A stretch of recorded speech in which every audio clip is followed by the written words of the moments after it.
right, guys. Says we're live. So basically, this is gonna be our little warm up to the Nationals. Talk about it. Maybe talk about what our hopes are and what we're looking forward to going to the National. This will be the first time I'll be meeting George, Diamond Yard Sports Cards, and I met Don, Field of Dream in Chicago. So that was fun. How you guys doing? Doing well, James. How are you? I'm doing good, George. How are Doing you? great, James. Thanks for having us on. This is going to be fun. I think we're going to talk some baseball too, right? Like some classic Hall of Famer baseball stuff. Well, we're gonna do another round of Would You Rather, but we don't have people on right now. I didn't announce it, so it's. We're also going against Mike Doe's card shop right now. Oh, he's probably got a big sale going on. Yeah, that's all right. So basically, I just want to ask, are any of you looking to score any cards at the show? Any specific cards or players or scratch off a name off the list? I'd like to get, I said it in my video tonight, I don't have any T206s, so possibly one of those. Maybe like a, not a huge Hall of Fame name, but like maybe a Chief Bednar or Sam Crawford or something like that. Okay. A little more in my price range.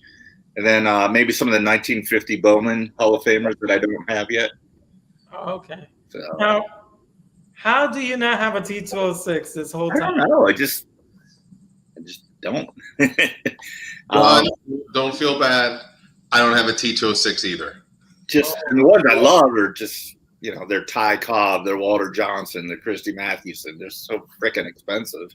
No, but you could even have a common player. It still feels like you have I don't collect common players. Come on. Pompous. They gotta be Hall of Famers, brother. And why It's got a high taste, man.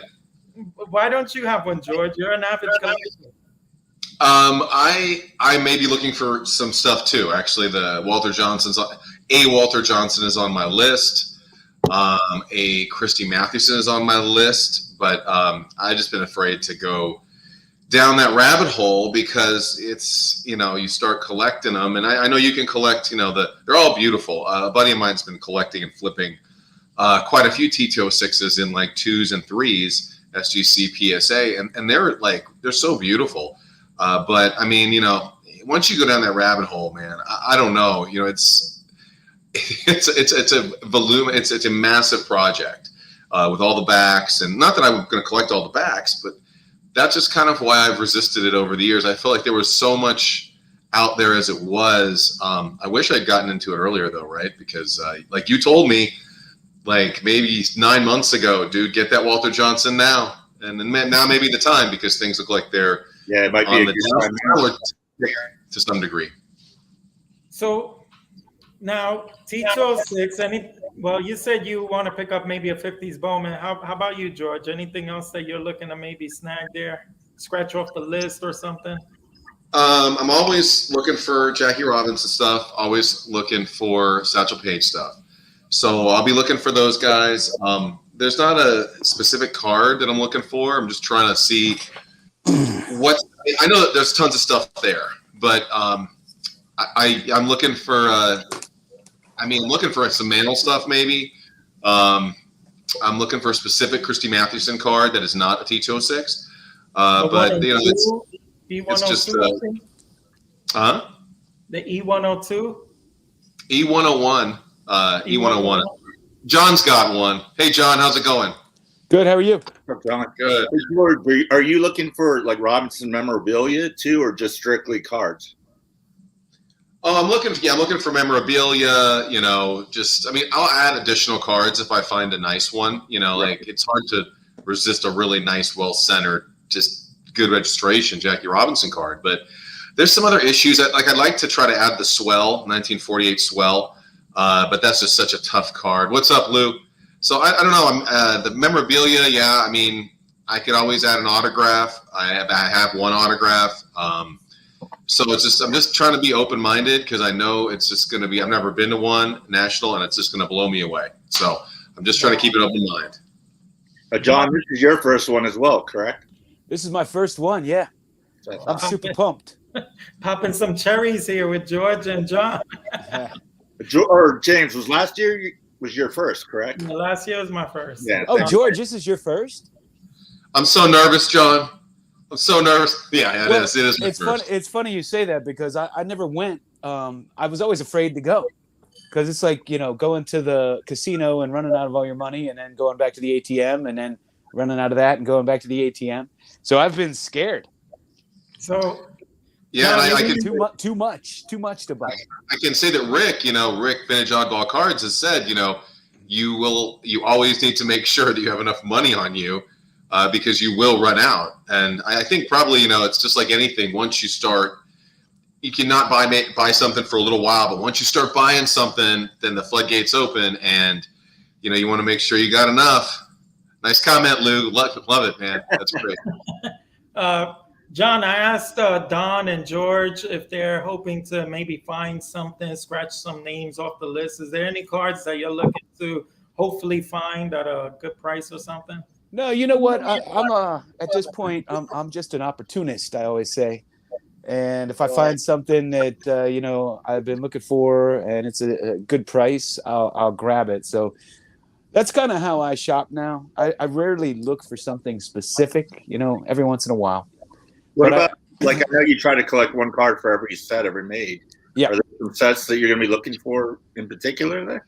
I mean, if there's one that I don't have, I may want to snag it up. But Does it matter? I'm going to be looking for something special that's not too expensive that I'll always remember I got at the National.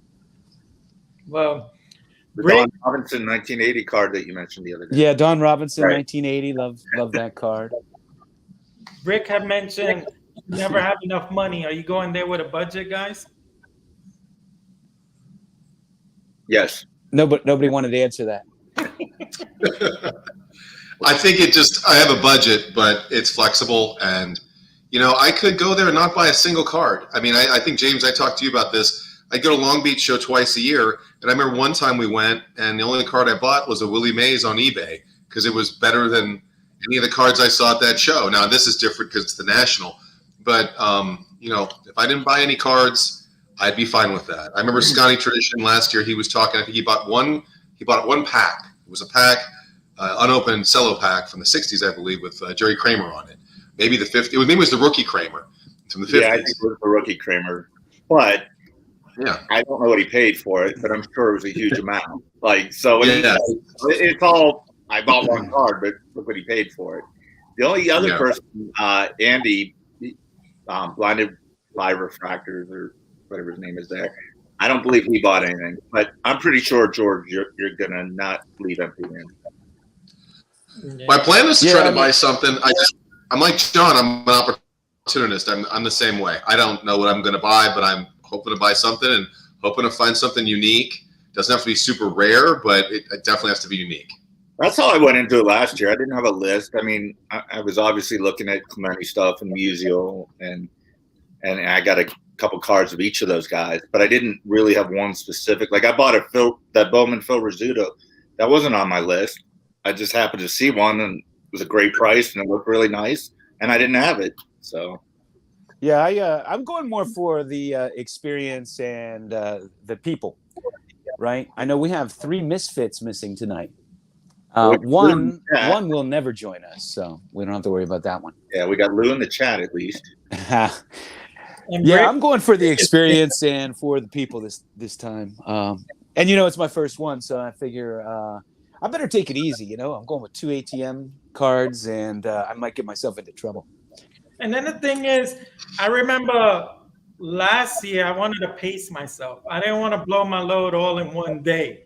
So I knew I had an amount, and I just wanted to cherry pick what I wanted. And maybe I remember there was something, I couldn't find it in the case again because there's so many cases that I said, all right, tomorrow I'll make my rounds again and hopefully I see it again. So I would pace myself, and maybe I'll spend $250 one day, $1,000 one day, $500 another day. But, in the end, it was the amount I hoped to have spent. And this year, it's more about like hanging out with everyone and meeting George for the first time. Never met in person, and so on and so forth. So, yeah, last year I ended up not going. Everything was up in the air with COVID. I had just lost all kind of money on a Italy vacation. I was taking my daughter when she graduated college, and COVID hit, and I'm like, I'm not going through that again. I had to fight to get my money back, so I just skipped it. And then I was watching, Mike Baseball Collector's videos, and I was so regretful that I didn't go. So it'll be fun to participate this year. Now, yeah, go ahead, George. I can tell you the same thing, John. Like, I wanted to go, but it wasn't in my plans because it's just, I live in Phoenix. I'm far away. And, it's, if you live like in Western PA, like, you guys have, it's like, or you live in Texas, you understand how vast the West is. It's not like, it's to Chicago. It was pretty far. Well, now to Atlantic City or Philadelphia, it's much further. But, I have to say, Don and kind of pushed me to do it and said, we got this place and these guys are staying there. And I'm thinking, I really got to try to make this happen. So, yeah, I'm really looking forward to meeting all of you guys and hanging out. And that's really, to me, more important than picking up any card, honestly. This is going to be a lot of fun to see everybody in the community. Hopefully a lot of the dudes on the chat over here on the right side of my screen. And it's just going to be a blast. It really is. I agree. And I want to thank Don because, I don't know, I would have probably procrastinated and not had a availability of a hotel room. But once he booked that Airbnb for us, it was set. It was on. That's what I'm looking forward to. Last year I stayed in a hotel room by myself, and it was kind of far away because I waited till last minute. So, like, I was going to the show by myself every day, and maybe I'd run into somebody. One of the things you're going to find, like, the events are awesome at night, but it's so hard to spend as much time as you want with everyone, especially your first time. Like, I've gotten to hang out with a lot of people, including John last week, out from the community, just in random places where you can spend a lot of time together. When there's 30 guys in the room, you get to meet everyone, but it's just impossible to spend as much time as you'd like. And that's where it's nice when you run into them on the floor, because you will. And then there'll be other guys you won't see at all on the floor. Well, Don, that's why we're throwing a big party at our Airbnb. Yeah, I forgot to tell you, John, I sent you a fake address. Everyone's invited Friday night. Look at RJ Collects.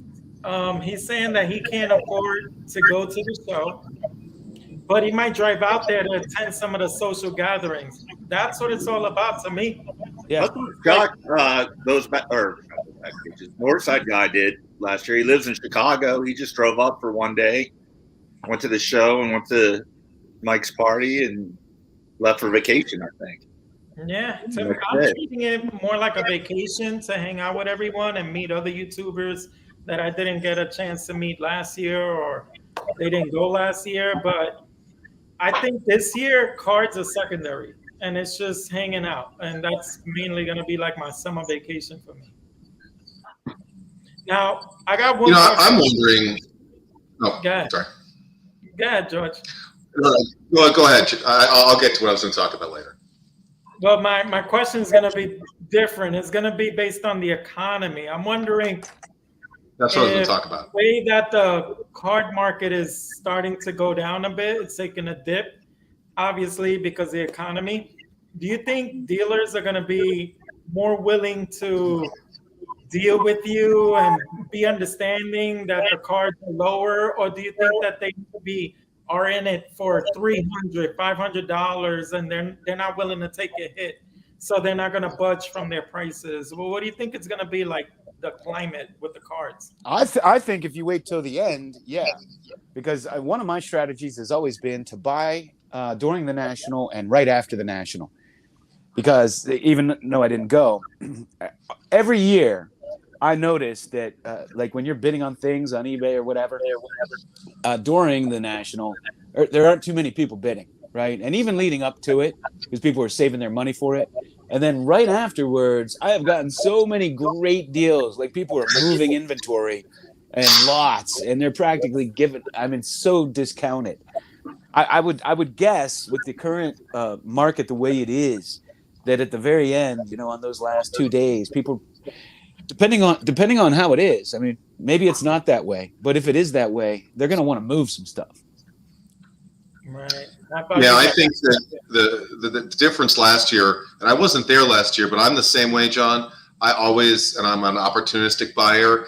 I buy stuff during the national. Right before the national. Right now is a great time to buy stuff, frankly. Yep. Buy stuff right. November, December are great. Christmas Day, oh my God. Oh, Yep. I got a blue Jackie Robinson 48 like around Christmas Day a couple years ago for like nothing. It's just like it's crazy, but I understand people, they're spending money and they have to make choices, and sometimes they're very tough choices. But I think with on our end with buying and the dealers there, I think probably the dealers are going to be there's going to be different types of dealers, and hopefully we'll be able to recognize this quickly. There's some guys that are there to move inventory. This is what they do. They go around the country and they go to shows. I've got two dealers that deal kind of big time in Phoenix here, but they go throughout the country. I've sold them cards, and they bought some cards recently from me. They're like, we're just trying to get inventory for the national. But they're doing like 4 shows right before that, and they're going to do shows after that. So they're willing to probably move on their prices. But some guys, I heard there's a lot of like older dealers that do vintage that only work like 1 or 2 shows a year, and this is one of them. And Well, so there's like 707 sports cards that's been around forever. Kit Young. I bought 1 card off of Kit Young last year, and he dealt with me a little bit. But yeah, you're right, George. There are some of those, and I'm curious to see. There was all the Pelican cases and all the modern last year. Like, is there going to be as much as that this year? I don't know. Well, I can tell you this, from dealing cards here, I get kids all the time with Pelican cases that are coming up trying to like, hey, one kid literally told me, I want to trade some of these because I want to buy some of your mazes and errands in your case there. And I looked at his cards and I said, they're very nice, but no. So like, I mean, I'm seeing it at least in Phoenix, probably since about February, March, lots of people trying to flip their vintage or their modern stuff. Think too, James, I don't know if you felt this way. Like, everyone tells you, oh my gosh, it's so big. You're never going to see it all in 3 days or 2 days. I didn't feel like it was the case. I mean, it's huge, and you walk in like, wow. But there were so many tables that I could skip because they didn't have vintage, or they were all football or basketball, like stuff I wasn't interested in. So I didn't feel like – I felt like it was fairly easy to see what I wanted to see. And then, obviously, like the first day I kind of just walked around just to get my bearings and see everything. And then like the second, third day, you start looking at the cases a little more closely after you've been there. But I didn't feel intimidated last year. Did you, James? No, because I've done the Dallas card shows plenty, and not to say they're the same size, but I've already learned how to navigate myself. And like you, I basically scan the cases, and if I see shiny or autographs or stuff like that I'm not interested in, or I already know what cards look like that I'm looking for, I'll just go directly to the ones that have what I'm looking for, and that's it. Sometimes it's not that they don't have what I'm looking for, but the dealer sometimes looks like he's a hard ass, and he's hard, and his prices are just crazy that you don't even bother asking what can you do on that, because the prices are just so high to begin with. What are you gonna get it at? Maybe a little bit higher than comps? Like, no, I don't bother with those guys. So I pick and choose who I waste my time on. Sometimes there's 10 guys on a specific dealer. I'm not gonna wait 30 minutes to look at cards, so I keep it moving.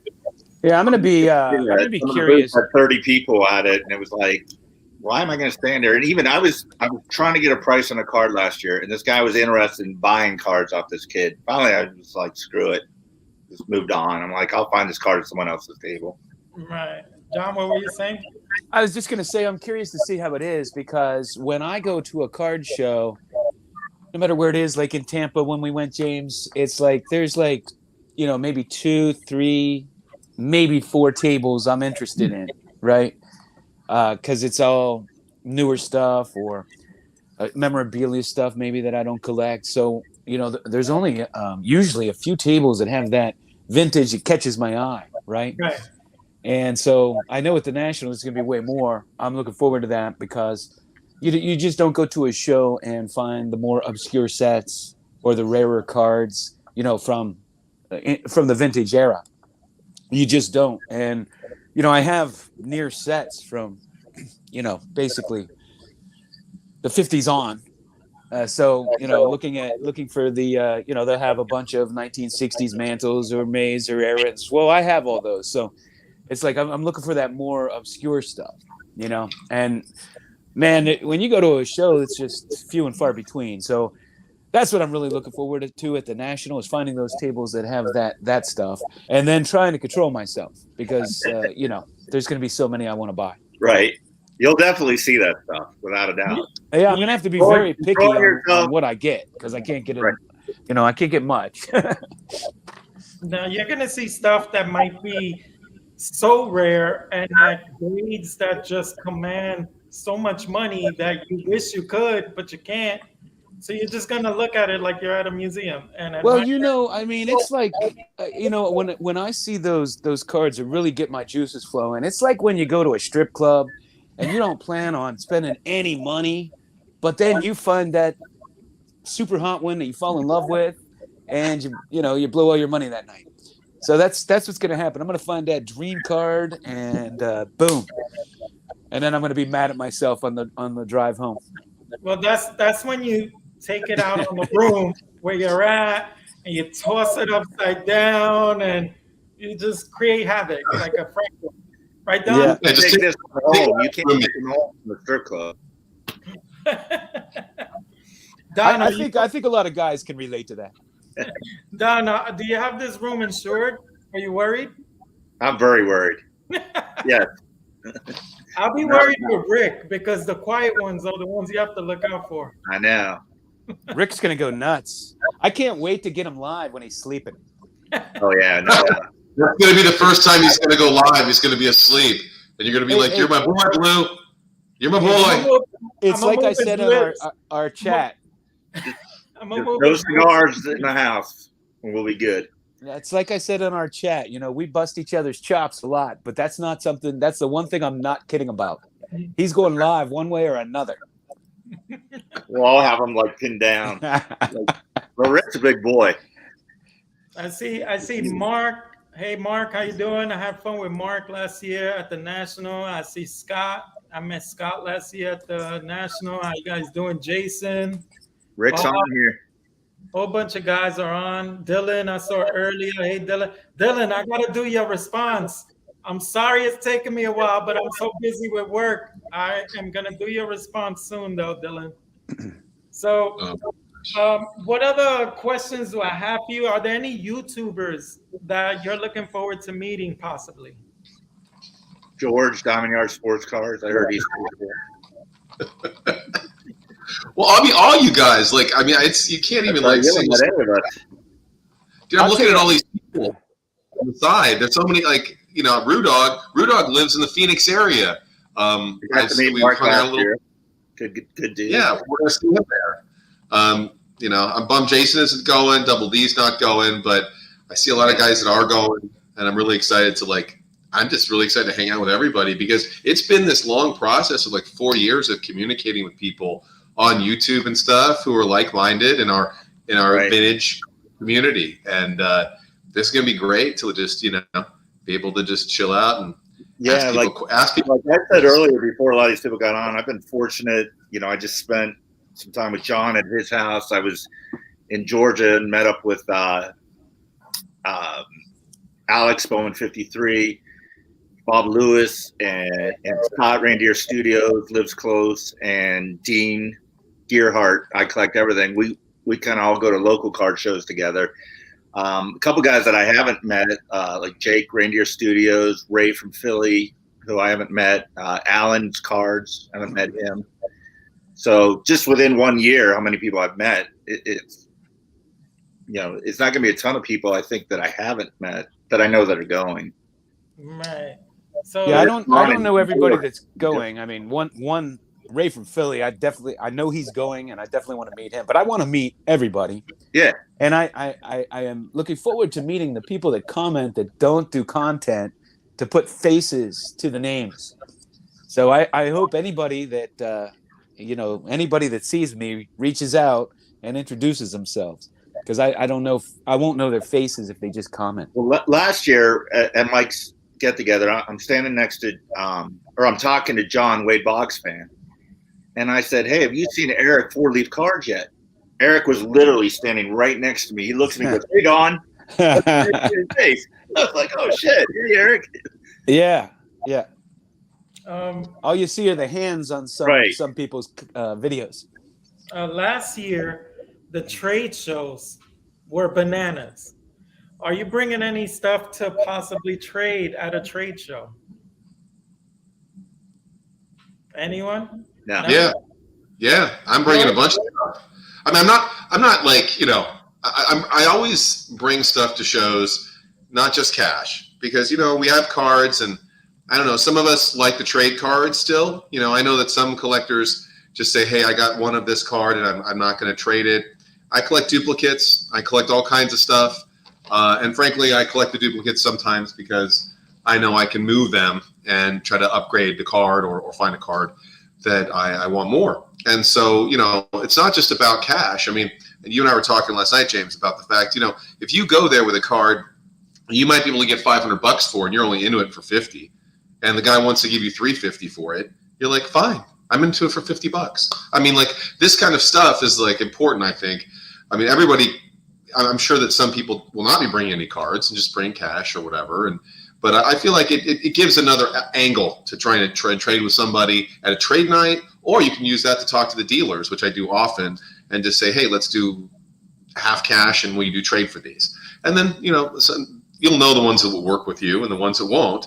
But I use that as it's another form of currency. So why don't you tell us newbies, what are these trade nights like? I mean, is there a lot of good stuff to trade? Is it worth taking some higher end stuff? Surprisingly, it's 80, maybe 85, 15 modern. But surprisingly, there'll be some 18-year-olds with some really nice cards. Jim, pick a Jim S. I was just going to say this. For a Ted Williams 54 last year, a 54 Ted Williams traded. It was like a grade 5 or something, or 4. It was in the lobby of the hotel. Yeah, at the hotel. He got it from him. It wasn't even at the show. The little kid was 14 years old. No. He was really young, and he had a 54 Ted Williams, the yellow one, I think I remember correctly. It was. And James, you got some good deals by making some trades last year. Didn't you trade like your Barkley and some other things? I did some trades. I think I bought some Rafael Devers for like 20 Rafael Devers autographs. And I did some trades. It was fun, though. It was the energy. I've never seen anything like that. It just broke out of nowhere. We were hanging out. We looked behind us, and it's just a madhouse, like 5,000 people walking around the whole lobby.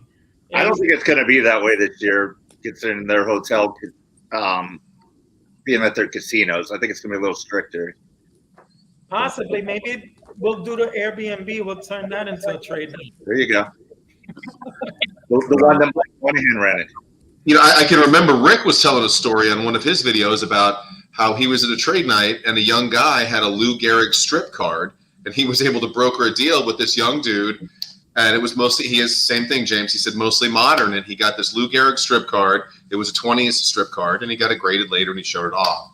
And I'm like, wow, you know. And I saw somebody else, a kid came up to me at a show, a young guy who's always at the shows, and they had a trade night at the Arizona State Card Show in March. And I didn't go to it. And he came back the next day, and he says, check this out. And he's got a 56 mantle that he traded some modern cards to somebody for. He had a 56 mantle and like an SGC3. So, I mean, like, there's a lot out there. And by the way, I'm looking at all the people on the side that have joined us. I mean, you know, this is amazing. You know, we have like Vintage Sanctuary, Collector's Dream, Orlando. Check his channel out. Check out Vintage Sanctuary, New York Yanks Fan 7, Ray from Philly, Rudog. I mean, it's amazing. Mr. Fisherbach. Is NY Yanks Fan 7 making any smart ass remarks? Yes, we did. Anyone bringing the monkeypox? I sent Vince an invite. So check your emails, Vince. If you want to jump on real quick, I'll be glad to have you on real quick. Hey, Vince, jump on. Let's do a card showdown. He likes to do those card showdowns. Well, then I'm out. Jack of Yeah, they'll just take my place. So now I heard, John, this is for you. I heard that eBay is authenticating your purchases and they're going to put it in a nice little holder for you for free.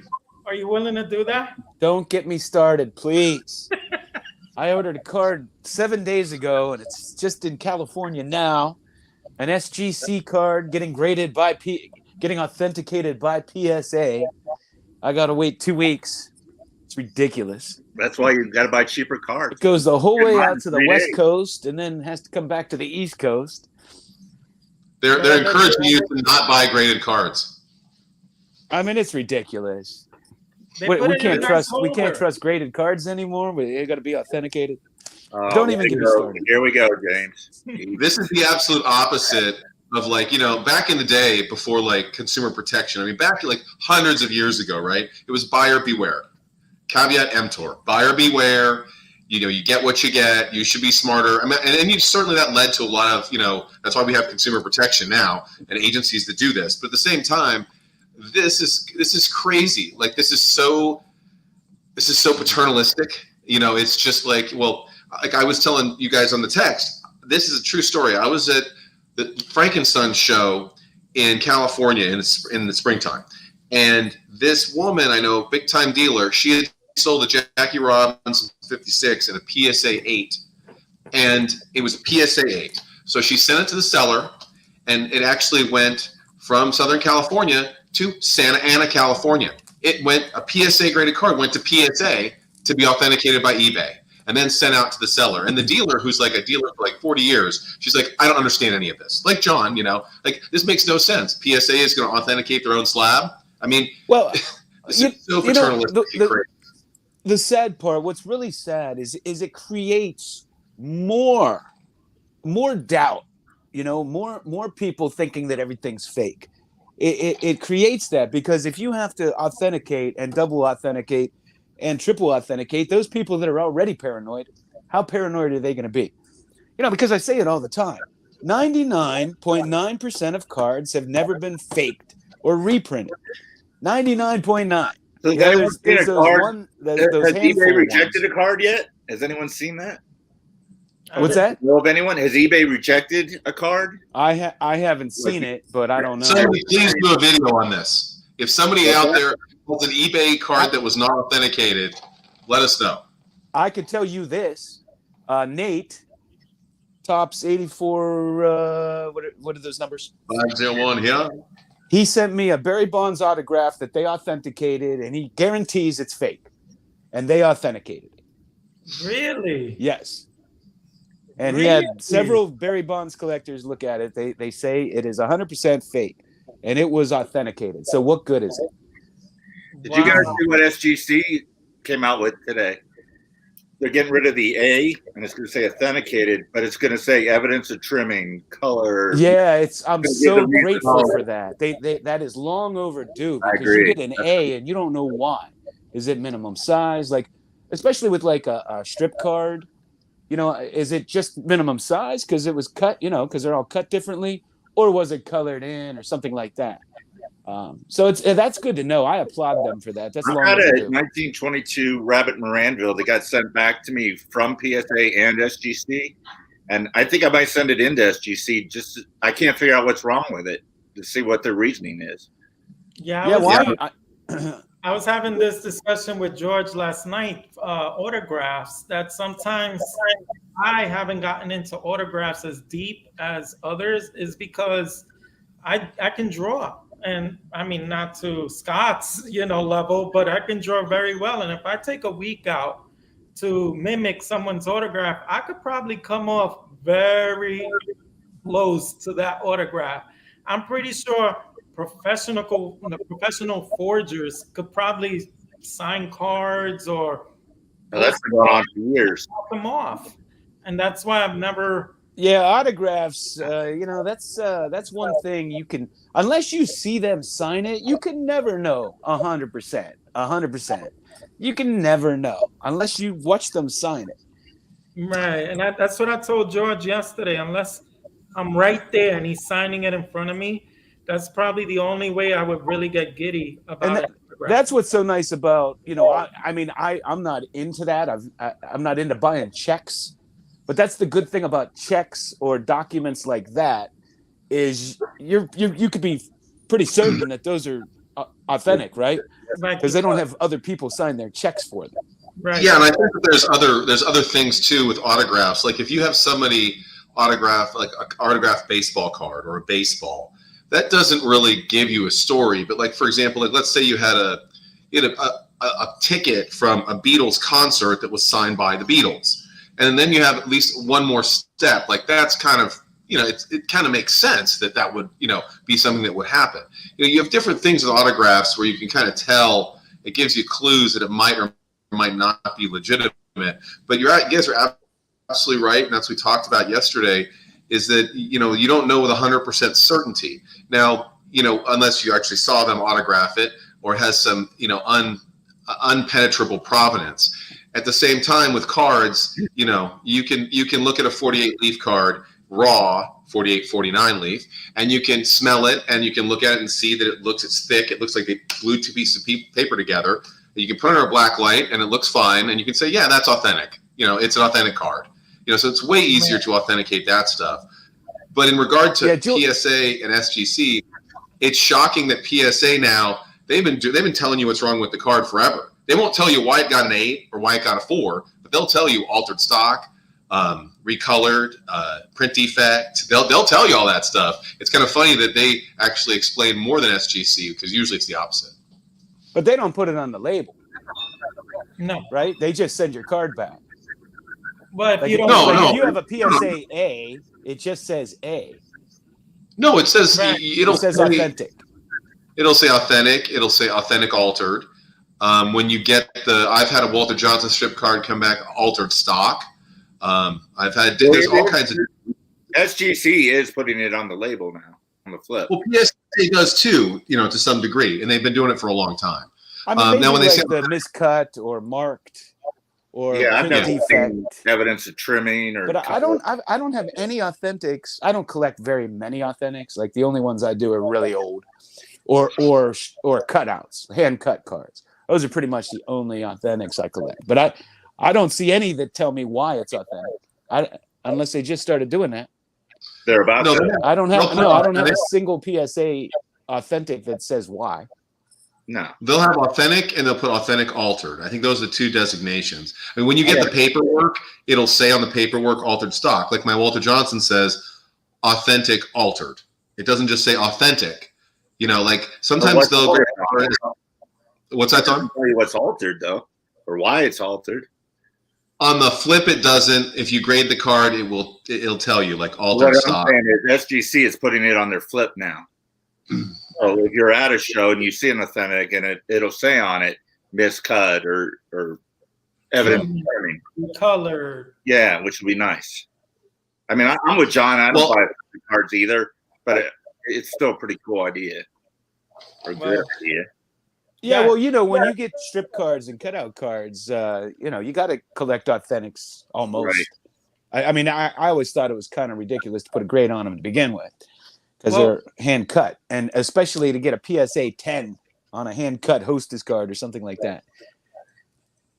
Would you do alter cards though if it's something like pre-war or very rare?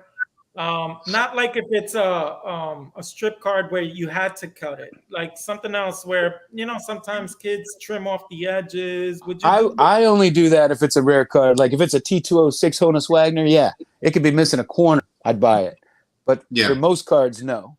Most cards, no. How about you guys, George? John? There was an E101 Honus Wagner that went off recently, like a day or two ago. Beautiful card, authentic altered. And I know it's authentic altered or authentic, but I think it was authentic altered. And it was clearly trimmed a little bit, missing a little bit. But color was just killer. And it's like, I'd buy that card all day. 48 leaf satchel page. Give me an authentic altered 48 leaf satchel page all day. Some of these cards that are tough. Yeah, I mean, Babe Ruth, but I don't know, a Mantle rookie. I don't discriminate I wouldn't buy a 1960 Hank Aaron authentic altered probably, but those other kinds of cards I would. Hey, George, I wanted to get back to something I had meant to bring up. What year did Jackie Robinson pass away? 1972. Yeah, 72, right? Yep. So I saw somebody was selling a Jackie Robinson autograph card, and man, that autograph looked good. Getting back to our autographs, it looked good, but it was on a 1977 exhibit card. Mhm. And I messaged the seller, and I'm like, I would love to know how Jackie Robinson signed this 5 years after he died, because I mean, the card wasn't even produced in his lifetime. Yeah, you connect the dots in some of these autographs, and you can kind of figure out, well, this makes sense, or I mean, what makes sense, right? Yeah. Yeah, Vin. That's a great example, John.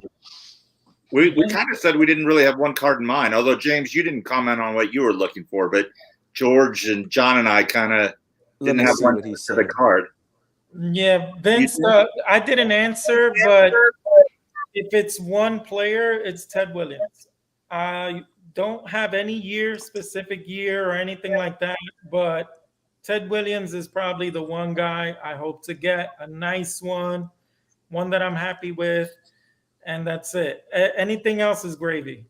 That's what I'm looking for. I would be looking for two players, both from the 1800s. If I could find a decently priced Big Ed Delahanty, and there's a guy named Dave Orr that I'd like to pick up. What was his last name? Orr. Orr, O-R-R. Why him? I've never heard of him.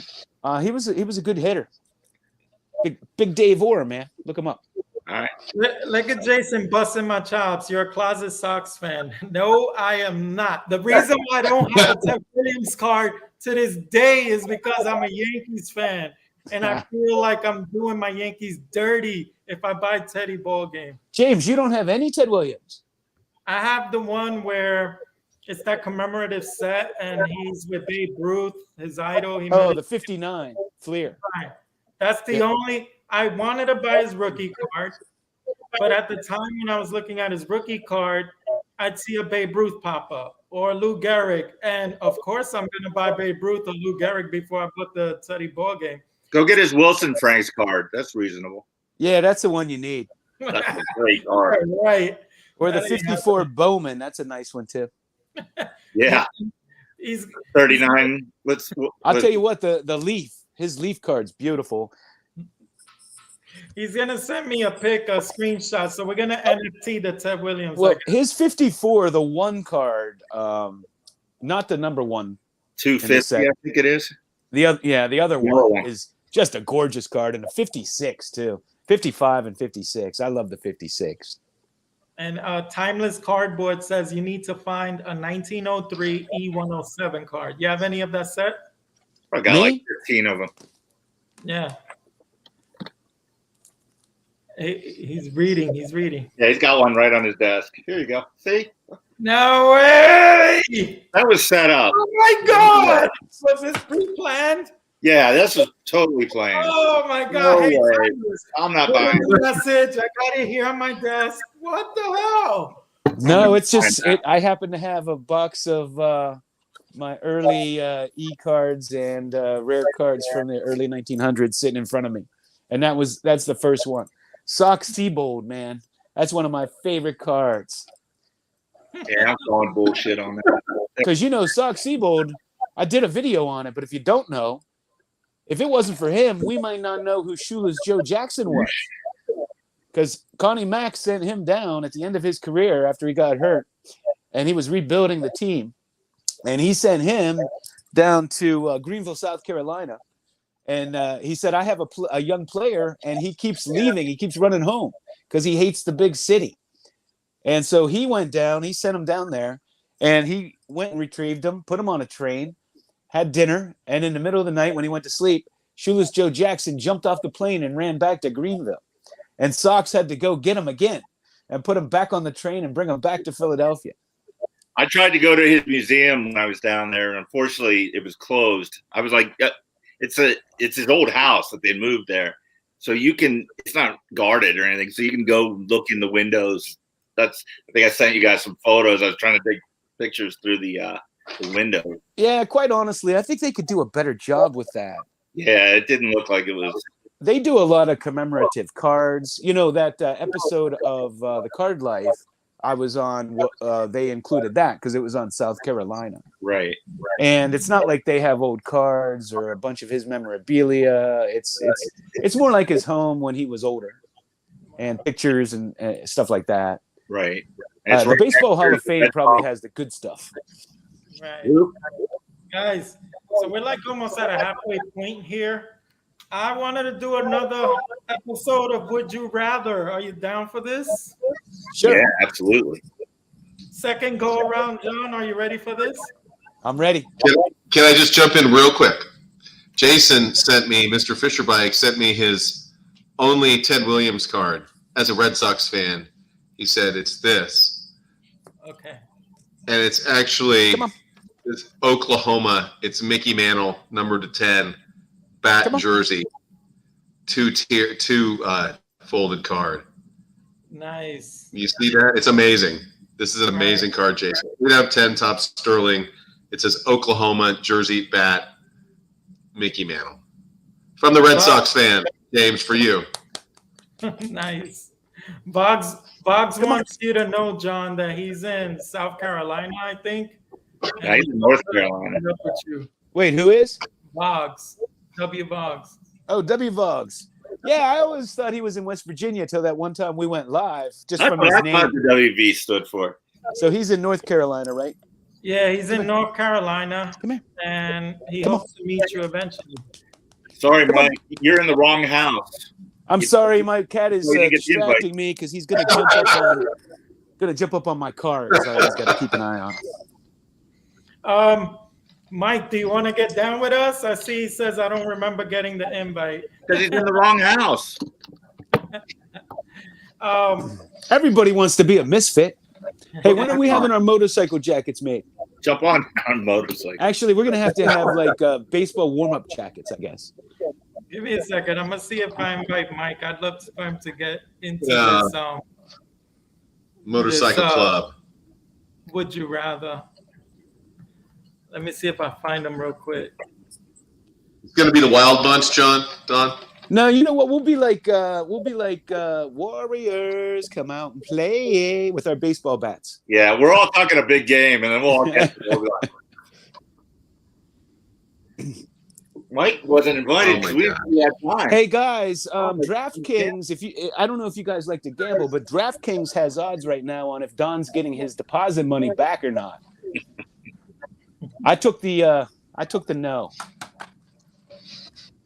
Mike, hit me up with your email real quick. I'll see if you get down. I don't even have a good comeback. I've heard that so many times already. Here, I get the link. I can email it to Mike. Good. Email it. I'd love for him to join in. So, all right. Yeah, I can forward it to him. I'm doing it right now. Drop in. I'm gonna do this. Would you rather? And for those that don't know, I'm gonna get two names in that have comparable stats, maybe comparable positions or attributes or wars, and I'm gonna name names that hopefully I sent it down. Oh, you did? All right. So we can compare them based on what we saw.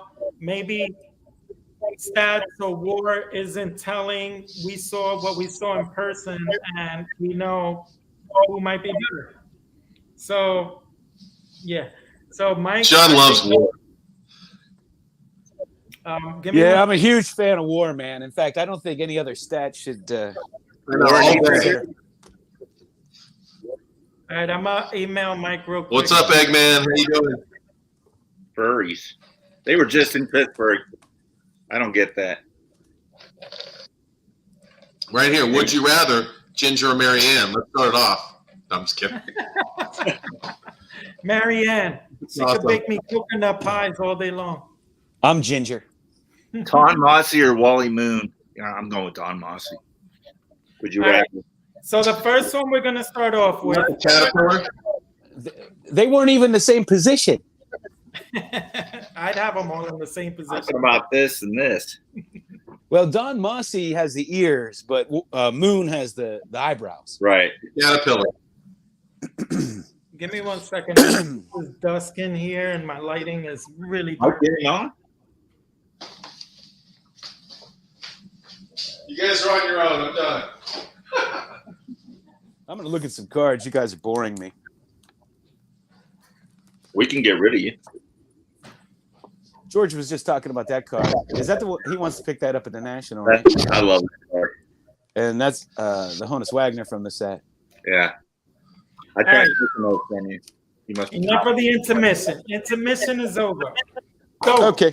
we're gonna do player A, player B. Would you rather? Right. I got two players who played center field 10 years. Now, what I'm doing is I'm taking the first 10 years of their careers because one of them is already retired, but the first 10 years are pretty interesting. So player A had a 300 average throughout those 10 years. Player B, 306. Player A, 350 home runs. Player B, 319 home runs. Player A had a 65.8 WAR. Player B had a 78.4 WAR. Player A is Ken Griffey Jr., first 10 years of his career. Player B, Mike Trout. Who would you rather have?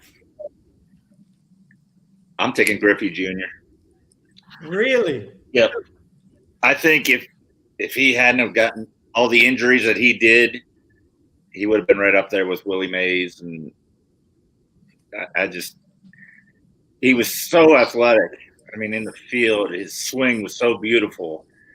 I mean, you can't go wrong with either one, obviously. They're both great, but I would take Griffey.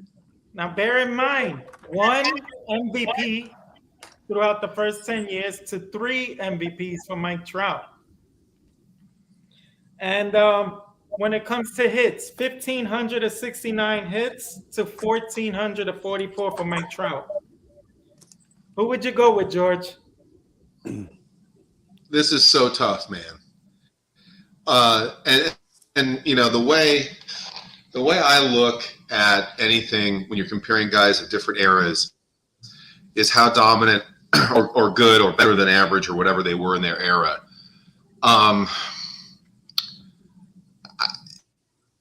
This is so tough because, and they're both incredibly unique because they're both so good. And people of our age will say Ken Griffey Jr. might be the greatest baseball player I ever saw, absent the steroid Barry Bonds. But, you know, modern day, like Mike Trout's clearly the greatest baseball player, is my opinion. And neither one of these guys has been to American League Championship Series. Griffey's been to the playoffs. This is so tough because Griffey is obviously a superior defender. Trout is a superior base stealer. Trout's numbers are better over the 10 years, but he didn't get going. Trout got going right away, and Griffey took a couple years. You know, it took a couple years to develop. I'm going to have to say, I don't want to say this, but I'm going to say Mike Trout. Okay. Hey. George, I'm starting to realize whatever I say on videos, you say the opposite. John. My gut is Mike Trout, or it's Griffey. My gut. I don't have to do it. I don't have to do all my reasons in 10 minutes like George did. Did I? Do I? Can I just say the player? Yeah. Mike Trout. Mike Trout. Mike Trout to Mike Trouts. I mean, think about this. Mike Trout would have had 4 MVPs, but for Miguel Cabrera winning the Triple Crown. Mike Trout would have probably had 5 or 6, but for him getting injured. Like Griffey got injured. Griffey would have had more too. I mean, it's such a tough thing. I mean, the thing is that they're both all around players, right? But I go with Trout. I think for me personally, I would go with Griffey only because I think his defense can help win you ball games. Not to say Trout's defense sucked because he has many highlight plays where he's robbing people, leaping over the fence.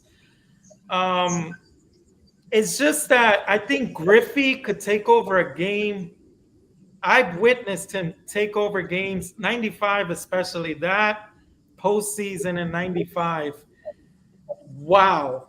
Griffey was unbelievable. I think Griffey would be the one because I remember both were great, but I think Griffey might have chimed in. And I will say this: Trout. I love Griffey, but Trout has raised the hobby. Trout has really raised the hobby and had led a renaissance in the hobby of baseball cards. Griffey raised baseball. Griffey got kids back into baseball. He really did. Griffey was like the Michael Jordan of baseball at the time. So, people were going to elevate him beyond his play. Right. Mike, how you doing? I'm good. How are you, motley crew of misfits? So, Mike? You're joining us mid Would You Rather. I'm comparing the... Would I rather Tiffany Amber Thiessen or Pamela Anderson? Tiffany Amber Thiessen is my answer to that. I'm taking the first 10 years of their careers of Ken Griffey Jr. and Mike Trout, center fielders, and asking who would you rather have? First 10 years of Ken Griffey or Mike Trout? Who would you rather have, Mike? Break the tie. Mike Trout. Mike Trout? Right. Not even a thought? You broke the tie, Mike. It's not even a question. You did break the tie. Tiebreaker, wow. And hey, James, we have to do these a little faster. We're only going to get like 2 players in. Right, I got time. We're going to do another one. Yeah, it's like 3:00 in the afternoon where you are. I got another one. All right. I got 21 years for both players, right? I got 286 average for player A, 305 average for player B. I got a 93.5 WAR for player A, 88.6 WAR for player B. 477 home runs for A, 317 for B. But check out the hits. 3166 for A, 3154 for B. So they're very, very similar players. Player A, Adrian Beltre. Player B, George Brett. Who would you rather? Mike's picking. It's so easy for me. And Dave would kill me, but that's such an easy decision for me. I mean, but I saw Beltre play every day and the joy and how much fun he had and all that kind of stuff. And, it's sad. Like you see, I'm going to do an episode about this. Maybe I should have John on this episode of Golden Age where I want to talk about hobby good versus baseball good. They're so different. I mean, who wouldn't want either of those careers, right? You'd take either one. And it's fantastic. But Brett has a much larger hobby presence than Beltre. In fact, Beltre's hobby presence is almost nil. And he's going to be a first ballot Hall of Famer. That 75 set, all you think about is Brett and then Robbie out. And then Jim Rice. And then, it's Brett first. I would use the word, Dave might shoot me, but iconic card in the 75 set. So. Right. Brett, You're Beltre. John, who are you for? Beltre or George Brett? I'm George Brett. And why? Because of war, man. That's my most important thing. No, I'm kidding. You can leave that out. George Brett was just the man. I mean, he batted 390 one year, number one. He was a good third baseman, good hitter, clutch hitter. I mean, he's the only what is he? The only guy to George, you know this. He's the only one to hold a batting title in. He's the only man to win a batting title in 3 different decades. 3 different decades, yeah. No, he's the only man to win a batting title in 3 different decades: 76, 80, and 90. 3 batting titles. I always thought 3 batting titles 14 years apart. I just thought he was an amazing player. 5 Gold Gloves for Beltre, 1 for George Brett. Really? 4 Silver Sluggers for Beltre, 3 for George Brett. So Beltre is not just, you can't throw him away so easily. Well, I mean, Beltre didn't. So who were the third basemen? Craig Nettles was probably. Hold on. Craig Nettles was one of the best defensive third basemen. Stop. You can't. The Silver Slugger wasn't in existence. You're breaking up there, George. Sorry. Silver Slugger wasn't in existence when Brett was playing much.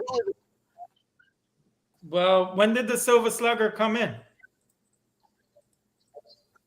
George All the Silver Slugger is who wins the batting title. No. No, the Silver Slugger is the best for that position offensively. Yeah. So it's not really the batting title. Well, for that. you just said the best. Yeah, I'm It's the trying to best get average, back right? on here. Best hitter, the best hitter, basically with home runs. I don't know, but I know it was probably 1980 was the first year of Silver. no. It's the best offensive player at that position 1980 in each league. or Yeah. 4 or 5 But it years. didn't come in. George It is like didn't come 2 in minutes until behind like us, so. 80. He's How on many the teams did Beltre play on? The Dodgers, No. Rangers, Red Sox, Dodgers and Rangers. Yeah. and Red Sox, Seattle. Okay. Oh, Seattle. I forgot. So Brett probably would have had at least 2, maybe 3. So Don, who are you siding on? Brett or Beltre? I'm going with Brett as well, but kind of the opposite reason of Mike. I didn't really watch him play much, to be honest. Really? Not really. There was a span there where just wasn't watching. The Pirate. I was so fed up with the Pirates that I wasn't watching a lot of Major League games. Okay. There for a while, so I didn't see a lot of his games. And I think there's something about Brett that people look at being on one team. That's why I asked how many teams Beltre was on versus, multiple teams. There's something about players that spend their whole career on a team that I feel has nothing to do with how good they are, but I feel people take that into consideration. Right. I think for me, I'd have to side with Brett only because Beltre was great. And I remember him defensively. He was very into his craft. He was a serious player. And I used to love that about him, but so was Brett. I mean, you take a home run away from him and he's going to raise hell, I was going to bring that up. I forgot. But I think with Brett, I always tend to side a little bit towards the average hitter. I always love guys who are not automatic outs. And Brett was just a hard out, man. That guy was just a hard out. And I like players like that. Yeah, and I'll tell you what, hitting 390 at the time he did was not an easy task. No. Right. And George, you're doing a little bit better now. I guess I don't have to ask. I think you're going with Brett. Yeah, I'm going with Brett for Adrian Beltre it's like a hair's difference, honestly.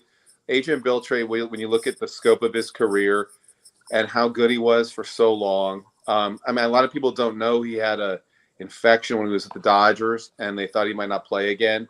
He came back, he played okay, but he had a major health concern when he was 24, 25 years old. But Brett won an MVP. Beltre never won an MVP. Brett won a World Series and played in so many playoff games. Brett was a great postseason performer, along the lines of Clemente, Aaron, Ruth. Brett destroyed people in the postseason. If you look at his postseason numbers, it's crazy. I just think I know that Beltre was probably superior defensively.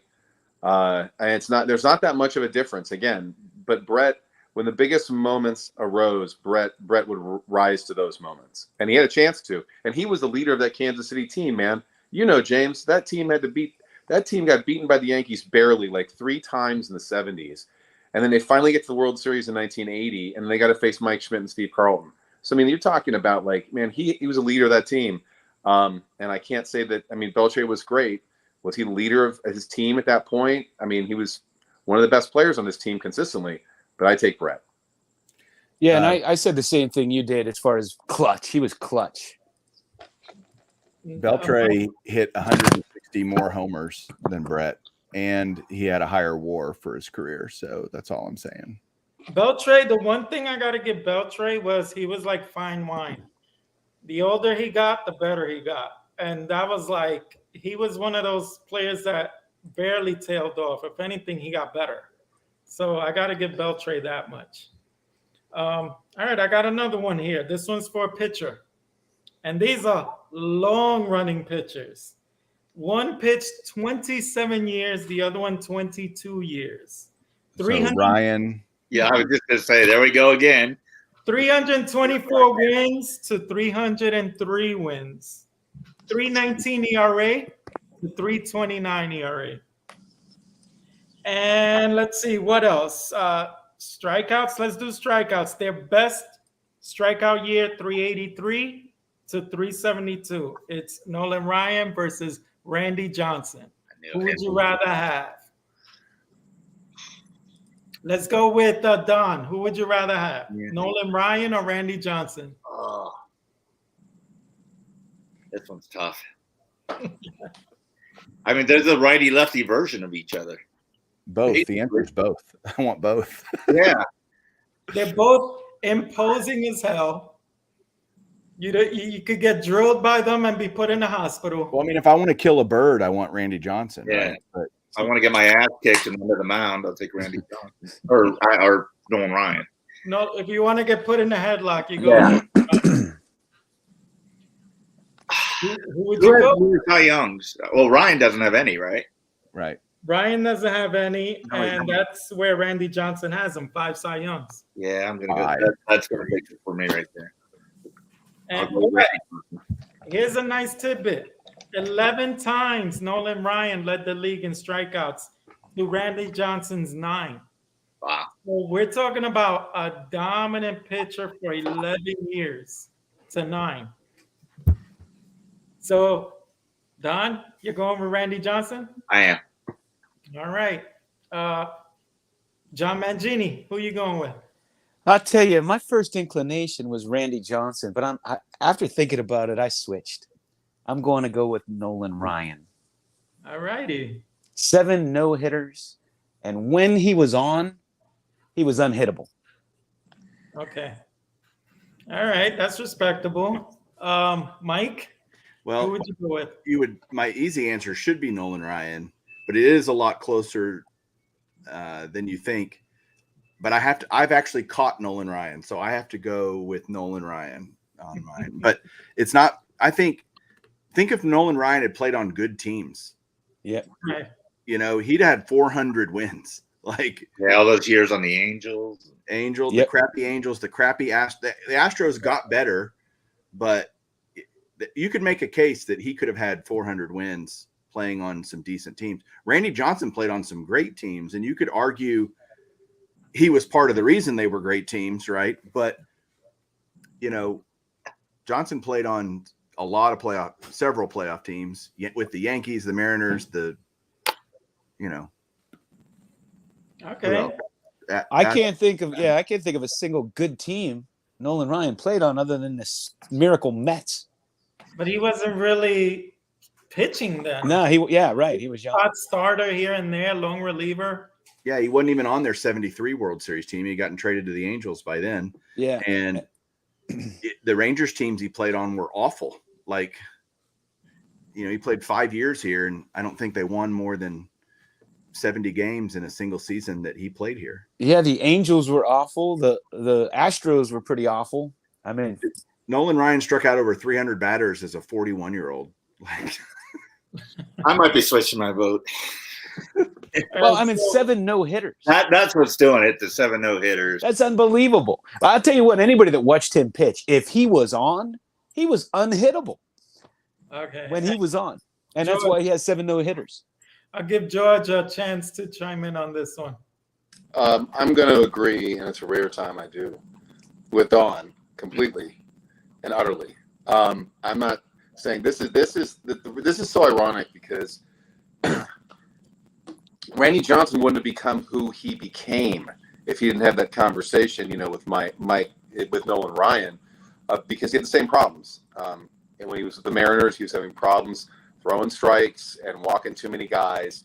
And he had conversation with Nolan Ryan, and that conversation with Ryan changed the trajectory of Randy Johnson's career entirely.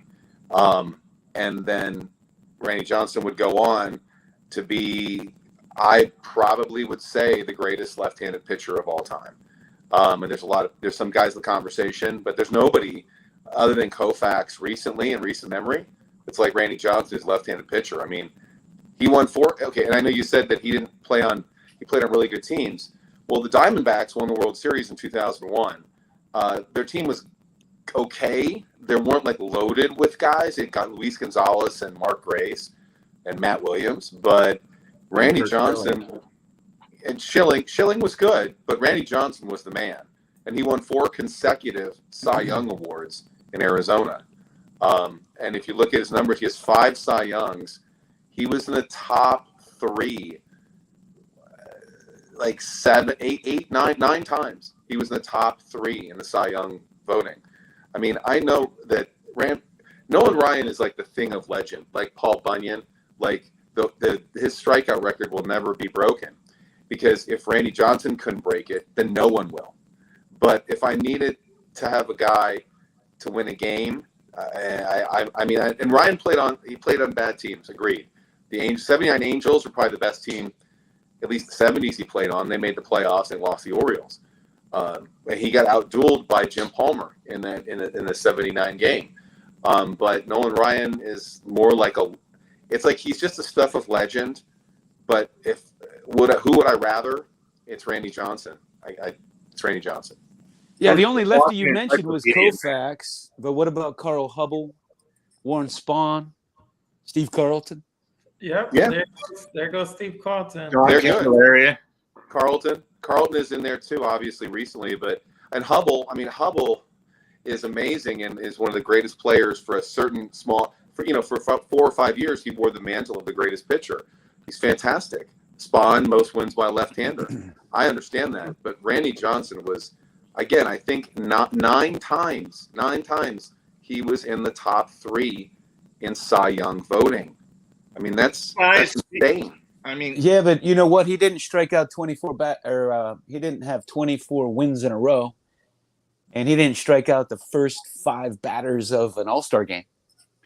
Well, he made Larry Walker look really including stupid. Babe Ruth and Lou Gehrig and Jimmy Foxx. you think guys were physically afraid of those guys like they were Ryan and Johnson? Like there were players that were scared to bat against those guys. Just John Kruk I bet there was more. and that bird. And that bird. Carl Hubble won 2 MVPs. Yeah. I guess Oh, and Lefty Grove too. Lefty Grove. My God. Yeah. Can't forget him. I think for me, if I have to answer that one, I'm very torn because I remember both of them vividly, and Randy Johnson and Nolan Ryan have to be 2 of the most imposing, probably up there with Bob Gibson, but I never seen Bob Gibson pitch. Some of the most imposing pitchers on the mound, where you just walk up to the plate and you almost want to put the bat down, like, you got me. I'll just go back to the dugout. But think about this. Think about this. What if you went back to in the dead ball era? You could, let's say you're watching a major league team in 1911, you see Christian Mathewson, Walter Johnson, Cy Young, and Grover Cleveland Alexander. I mean, you could think about the era of pitching that was in the dead ball era, and I mean, it's hard to compare eras like that. Like you can say Randy Johnson's the greatest Walter Johnson's the greatest right-handed pitcher ever, but can you? It's so hard to compare. His WAR is just unbelievable, and he played on some really bad teams, right? And he still won over 400 games. So I don't know. It's so hard with pitchers. I think the Ryan Johnson comparison is good because they actually overlapped. Their careers overlapped, and they played in a similar era. To go back to Gibson or Koufax, that was a different era. That was, not better or worse. Just it's hard. It's so hard to compare pitchers. Right. Well, you talk about a guy that played on some bad teams. Imagine if Bob Gibson played on good teams. He used to get so frustrated because he'd throw a one-hitter and lose. Right. Well, to your point, that's probably why I think I would side with Randy Johnson, because he pitched at the height of the steroid era and he still dominated. That's why I love Pedro Martinez. For such a small guy, he dominated people in the steroid era. Like, it didn't matter. Steroid, no steroid. Imagine no steroids. his stats would have been even better. So for that reason, I think would be the slimmest of margins why I would give it to Randy Johnson. But very similar careers. So Well, Great Pedro, question, James. Great question. Next to Sandy Koufax's 5 years, which I think are the greatest 5 years in baseball history, Martinez is very close. I think he had like a 6-year stretch where he was really, really good, like at least 4 of the 6 years. okay. So we got one more here, unless you want to do a few more. Let's but keep going, man. I got one where it's a little similar, but we got one that played 16 years, player A. Player B played 19 years. Player A, 295 average to 290. 382 home runs to 339. The RBIs are pretty close, 1451 to 1493. And the hits, 2452 to player B's 2712. Player A, Jim Rice. Player B, Dave Parker. I knew it. Who would you rather have? And I'm not asking John first. I'll let you mull this one over in case you need some extra time. I was actually a big Jim Rice fan. Oh, okay. So maybe this will be an interesting answer here. Let's go with, I guess, Don. We'll go counterclockwise. Don, who would you go with? Well, this is a homer pick, but I have to go with Parker. Just growing up watching him, but I've always felt if Rice was in the Hall of Fame, Parker should be in the Hall of Fame because I've looked at their stats before. They're so close. And Parker for a while there was just so dominating. You know, he didn't continue it through his career, but he was the best player in baseball for a small stretch there. And I know it's a small sample and the cocaine derailed him and some other stuff with the writers, but I have to go with Parker. Come on, cocaine doesn't make you play better. Should make you play worse. George, It did. who would you rather, George? Jim Rice or Dave Parker, the Cobra, the coolest nickname? Both won the 1978 MVP. Ironically. They did. You know, Jim Rice was the only man in the 70s to have 400 total base season. You know, that's like the 70s were not an era like the 2000s when people were hitting 50 home runs a pop, right? George Foster hit 52, I think, in 77, and that was it. Like, that was the only 50 home run guy in that era. But Jim Rice was this consistent, imposing slugger and one of the most feared guys in baseball during his time. What makes me gravitate towards Dave Parker was the rise and the fall and the rebirth. Dave Parker, to me, is a great story. Jim Rice is a great story as well.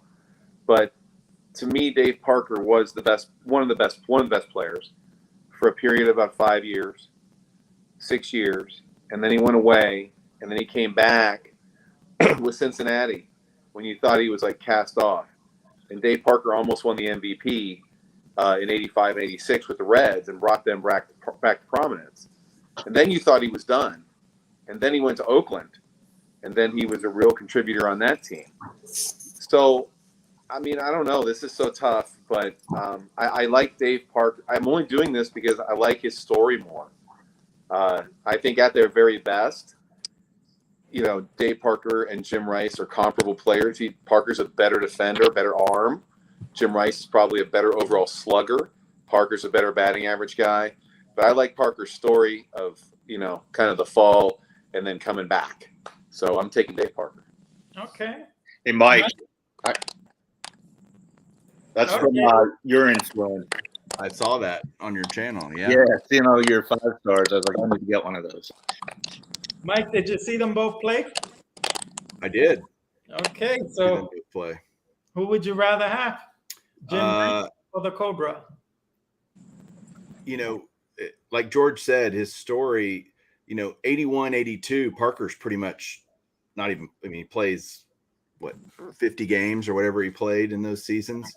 And at his age 29 and age 30 seasons, you know, he's like not, you know, drug addicted, whatever was going on with him. And those are usually a hitter's most productive years, you know, 28 to 32. And I'd still rather have Dave Parker. Again, Jim Rice was a quiet guy, right? He's overshadowed by Yastrzemski. Parker's overshadowed by Stargell, right, in Pittsburgh. But Parker became a leader. Rice never did that once Yastrzemski left after 83, or was it 82? I can't remember. 83. I can't recall. 83 was Yastrzemski's last year, I think. Yeah, it was. And, you know, after Yastrzemski left, that really became like Fred Lynn's team, Dwight Evans's team. You know, Jim Rice was there playing awesome. But do y'all remember Mike Greenwell? Remember buying Mike Greenwell? Oh, man. Yeah. 1988, Mike Greenwell. Ellis Burks, Mike Greenwell. Like, he was a solid player. yeah, those Red Sox teams were, and then you had Clemens was, you know, coming up, and Calvin Schiraldi, and you know, just A lot of people think Dwight Evans should be in the Hall too. I think Bill Madlock should be in the Hall of Fame. So do I. So I guess we got 3 for Parker. John, are you gonna make Mike, this you last and one? I tend to agree on who should be in the Hall of Fame. Okay, That's because we're smart, John. right. I think I was a huge fan of both of them, but I got to go Parker because he threw Jim Rice out at third in that All-Star game. Nah, no, you have to go Dave Parker because Jim Rice didn't have Parker's arm, and yeah, they feared him at the plate, but people feared Parker in right field, and he could throw you out. He could run down the ball. Yeah, throwing the All-Star game to Gary Carter to get was it Ray Knight he threw out? Brian Downing. Brian Downing, but he also threw out Jim Rice at third. I remember because I watched the game. But he had the arm, he had the range, he had the glove. I mean, it wasn't easy to come in and take over for Roberto Clemente in right field and become, you know, the best player in baseball.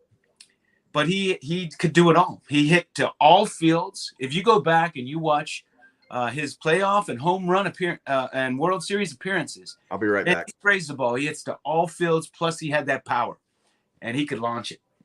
I got to go Dave Parker. James, can I say something here? Yeah, go ahead. You know, it's interesting to me, and I kind of bummed Mike will be back, but you know, Jim Rice wasn't a Hall of Famer. Jim Rice was not. I was actually the only time I was to the Hall of Fame. I went to the induction ceremony for Jim Rice and Joe Gordon and Ricky Henderson. Jim Rice, never seen so many Jim Rice jerseys in my life. It was cool. It's awesome. But Jim Rice didn't make the Hall initially. And it's all of a sudden the steroid era happened and that they weren't going to put those guys in. So like we talked about the other night, they went and they re-examined some of these guys, and they went and re-examined the careers of Jim Rice, put him in. They went and re-examined the career of Andre Dawson, who didn't make the Hall initially, and they put him in. And it's if you're going to do that, then you need to put Dave Parker in. He needs to be in. I was a proponent of Jim Rice and Andre Dawson. I used to think it was I used to be a proponent for them to get in. He's right there. I don't know. I'll tell you what, growing up, when I was young in the 70s, man, George Foster was a beast. I used to think he should be in. He was a beast for a while. Yeah. But when he went to New York, he didn't play too well, and everybody hates him in New York. So if you haven't watched ESPN, watch. It's ESPN Plus has Once Upon a Time in Queens about the '86 Mets and how they were built and how the first big signing the Mets had, and I think it was '83 or '84, was George Foster, and that's what they were pinning their hopes on. And he was great, but it was kind of interesting because later on, he made some comments and became kind of a pariah. And it was interesting because he's such a great player for the Reds. He was just unreal. To watch him was unreal. But the best player the Mets ever had was Dave Kingman. I was just going to bring him up when you said Foster hitting home run. I was thinking of him and Luzinski. I can't remember if he played better for the Mets or for the Cubs. I think for the Cubs he played. But better. his average was like 220, but it hit. Oh, it'd be like 45 today. bombs. Today it would be expected. I've been sitting home watching baseball for like 4 days because I've been sick and I had to quarantine, and I've been watching 4 days worth of baseball. And all these dudes have like 230 averages, and they're everyday players. Dave Kingman was getting shit for hitting 230 and hitting 45 home runs. Yeah, Dave Kingman was way ahead of his time, man. Yeah. He'd fit in this era. He'd be making $20 million a year. He was way ahead of his time. Easy. Man. Fun to watch hit home runs. Yeah, those strikeouts. Who cares? I personally, I loved both players for how dominant they were. I think if I needed a hit, I'd go with Jim Rice. But to plug in the outfield, hands down Parker. And to get great defense and a really good bat, you probably have to go with Parker because Jim Rice's defense, I don't think was nowhere near Parker's. But Jim Rice was an imposing bat, man. That guy, you just did not want to see that guy come up with people on base. Yeah, well, you're giving us all great players. I mean, it's hard to choose between the two of them. Well, Yeah, so like- for me, I'm going to go with the all-around player. my thing is, if you can compare Jim Rice, then you might as well just put Parker in. That's my thing. If their stats and careers are comparable, It's ridiculous that he's not in the Hall of Fame. I mean, who would you rather have, him or Harold Baines? no way, not Parker for It's sure. ridiculous he's not in the Hall of Fame. Well, you want to do one more? I know George isn't in and Mike's not in, but I guess I'll fill them in afterwards. All right, we'll do second base. Let's do infielders.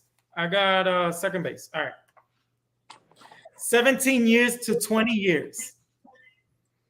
Player A batted 300 over those 17 years. Player B, 281. Player A, 27-24 hits. Player B, 3,060. Player A, 1134 when it comes to RBIs. Player B, 1175. And check out their WARs. Player A, 67 WAR. Player B, 65.5. Very, very close careers. Player A, Roberto Alomar. Player B, Craig Biggio. Who would you rather have?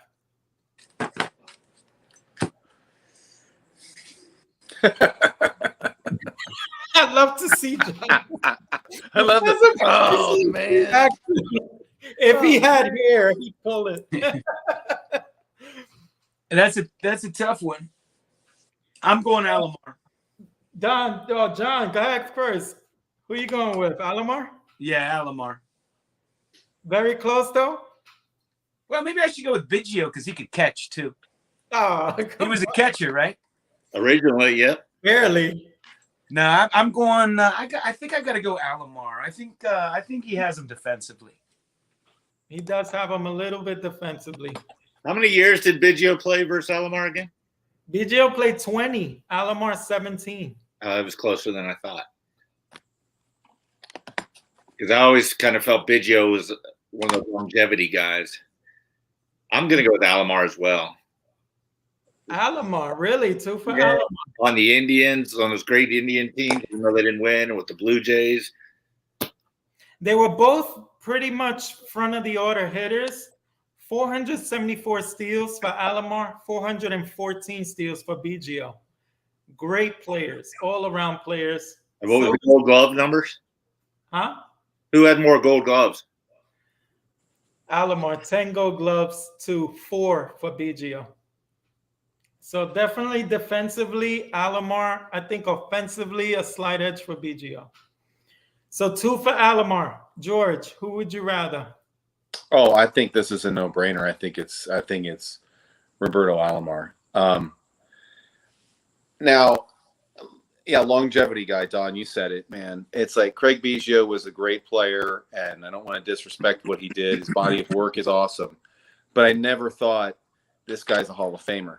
I never like, even like when he, as a rookie, I was still opening packs at that age, and I'm like, I never pulled him out of the packs. I mean, I don't know. It's like, I know he played catcher briefly for the first couple of years, and that would be awesome, and he stole bases, and he, I think if fantasy baseball was more prevalent, then he might have gotten more love because he filled the stat sheet with the stolen bases, but he couldn't hit like Alomar. I mean, Alomar would give you like 30 or 40 doubles a year. Alomar would give you 20 home runs. Alomar would, he'd get to 100 runs, like quite a bit. And I'm looking here on Baseball Reference. I mean, neither one of them won the MVP. But Alomar was in the top like 6 in MVP voting like 6 times. And I mean, he was a major cog. What was he, the number 2 hitter on that Cleveland Indians team? Everywhere he went, he had a significant impact on helping he was a table setter. So I just, as a second baseman, man, I mean, to me, he's not, Rod Crew or Joe Morgan, but there's not that far of a difference there. For Craig Biggio, I don't think anybody ever considered Craig Biggio one of the best players in the game. I think with Alomar, every year you had to take him into account as possibly a guy who would win the MVP. Hey, guys, I'm going to have to run. All righty. I want to thank you for having me on. I'm getting real excited for the National, man. Yeah, we'll be together in 3 weeks. Yes, we will. Yeah, have a nice run there, John. All Thanks, right, John. Thanks, everyone. As for me, I think I would probably have to also side with Alomar because when pound for pound you think about the best second baseman of his era, Alomar to me was bar none the best second baseman of his era, and Biggio played in that era. So if I think of Alomar as the best, that means he was better than Biggio. And he's probably the best second baseman in the American League of the 90s. Yeah. It's like all-star every year, right? Right. But I think they were very close, very comparable. And I guess it goes to show you how Biggio was right up there as a great second baseman of that era. So I don't know. What do you think? Should we cut it, do another one? I got a few more if you want to do more, but we've been on for almost an hour and a half already. So what do you think? Do we still have people watching us? We have 21 people on. So Do one more. we'll Maybe do one more. more. All righty. All right. I got 2 outfielders here. 21 years to 22 years. 64.8 WAR for player A, 64.2 WAR for player B. 279 average to 283 average. Very close. 438 home runs to 465 in home runs. Oh, these guys are almost identical. Andre Dawson to Dave Winfield. Who would you rather have? Oh, God. Oh, jeez. Mike, did you hear the comparisons? No, that was Mark Stove Sports. We were Oh, you put him ahead of us after begging to be on with us. Okay. well, we are we're putting together a live stream for tomorrow night. We're going to open a box that he won on Hobby Palooza, this La Liga Mosaic. Nice. Come for fun as I try to pronounce these names in this soccer box. That's going to be. I'll know zero of them. All right, Mike, I'll give you a quick recap of the comparison. 21 years to 22 years. 64.8 WAR to 64.2. 279 average to 283 average. 438 home runs to 465 home runs. Okay. Andre Dawson versus Dave Winfield. Who would you rather? I take Winfield. Why? Was I wrong? Like who? No. What else did everybody else answer? You're first. You're first, one buddy. answered yet. No one Okay. Where did Nunchuck Man go? He had to go run. awesome. Literally. literally. He went jogging, I think. Winfield. I saw them both play, but I would. Oh, Dawson with good needs. That's a good point that he's making. Winfield could, I mean, he was a 3-sport star, right? I mean, come on. He was so athletic and he could hit too, man. Remember him and Mattingly in 85, that battle for the batting title? Yeah. 2 for the title. Yeah. 1985 Donruss. Yeah. So, George, who would you rather? This is so tough.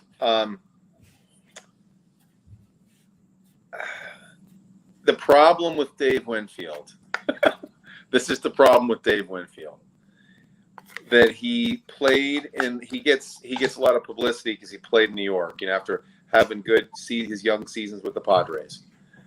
He goes to New York and he plays well, but he's never the guy in the American League.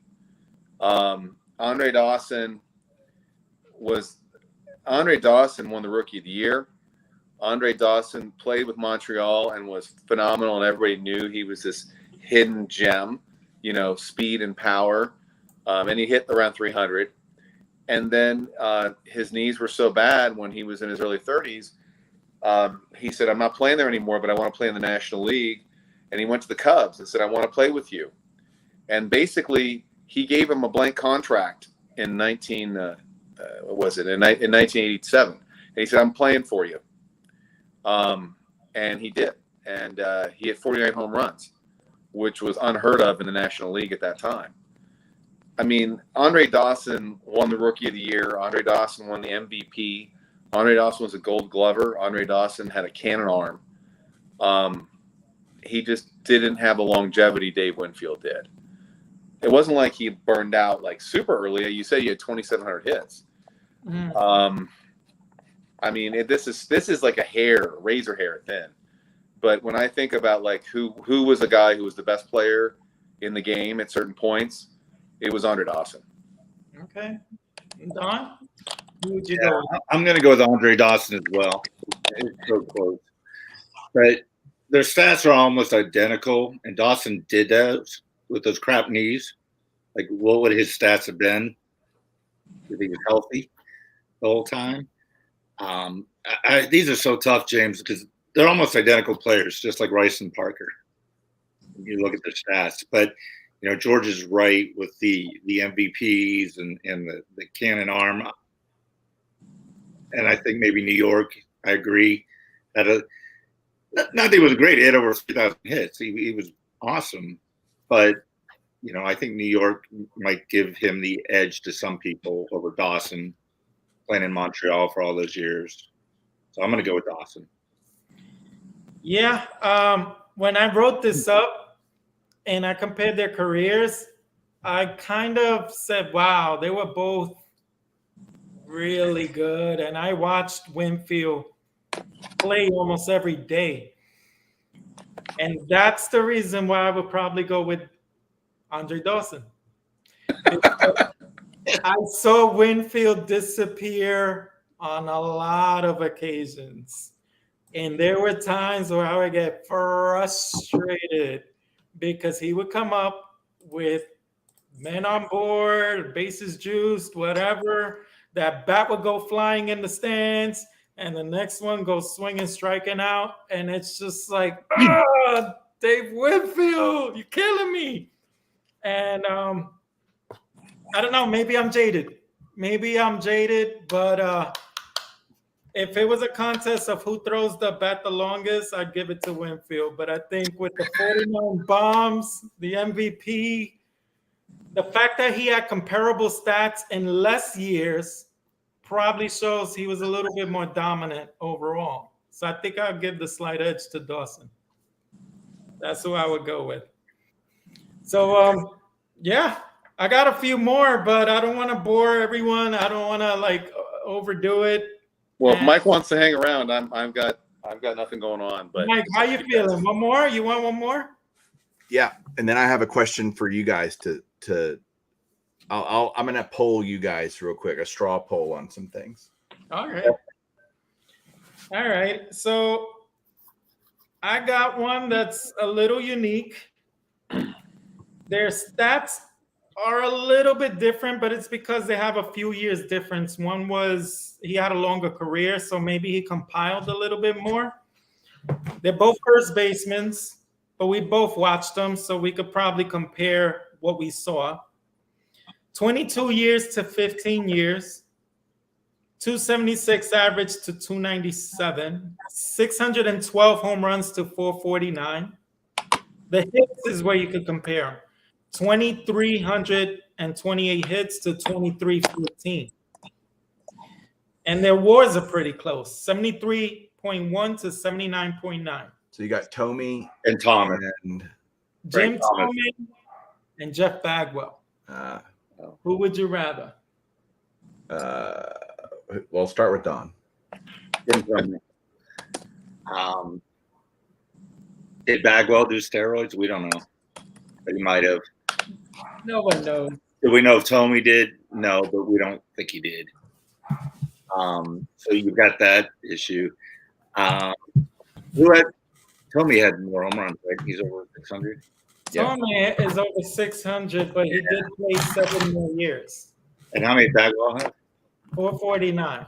But you know, Yeah, Bagwell had no, a- 600 home runs. I don't care how many years you play. I mean, it's a handful of guys in that stratosphere. I'm going to go with Thome. Thome. All right. Mike,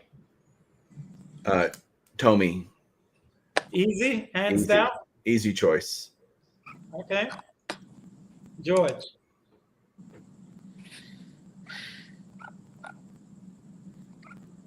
This is tough. They're all tough. Yeah, I mean, like this though, like you have a guy who hit all these home runs. Did they ever win a World Series? Did he ever win an MVP? I don't know. Like Bagwell won Rookie of the Year. Bagwell won MVP. Bagwell was in the conversation. Bagwell played like he was like Steve Garvey, man. He played like led the league in games played like 4 times. Played over 160 games 5 times, and he wasn't playing DH because there was no DH. Walking encyclopedia, unless you're just reading this off your scrreen. I'm amazed. No, I'm just thinking like I have some of it up here, but I'm trying to like digest this because it's like 30-30 player, Bagwell. Not many first basemen are stealing 30 bags. I know. I can't get over the fact if I probably needed a guy for like one season, maybe I'd take Bagwell, but like Don said, I can't get over 600. 600 home runs is like I know we used to say 500. Like Mike, you've got the 500 home run autograph on your wall of all the guys, but like I mean 600 home runs, I can't get past that, so I'm gonna take Thome. Okay. I guess I'm in the minority. And the only reason why I'm picking Bagwell is because he was the guy that the Astros counted on. He was the number 3 guy, the cleanup hitter. Thome, not that this diminishes anything he did, but he was like the 5th slugger on the Indians. Like the Indians were chocked with super mega stars. And so he didn't have that weight as much. But man, Thome was great. I'm not even disparaging anything he did. The longevity, 600 plus home runs, Paul Bunyan. I'd just say Bagwell by a slim margin only because he was the guy. And he was dynamic. He was pretty 30-30, man. That's a great achievement for a first baseman. I'm laughing at these guys in the chat because they have the ability to go look all up these stats, and we're doing it all off the top of our head. It's much harder picking these guys than some of the comments over here. Well, this guy had more of this.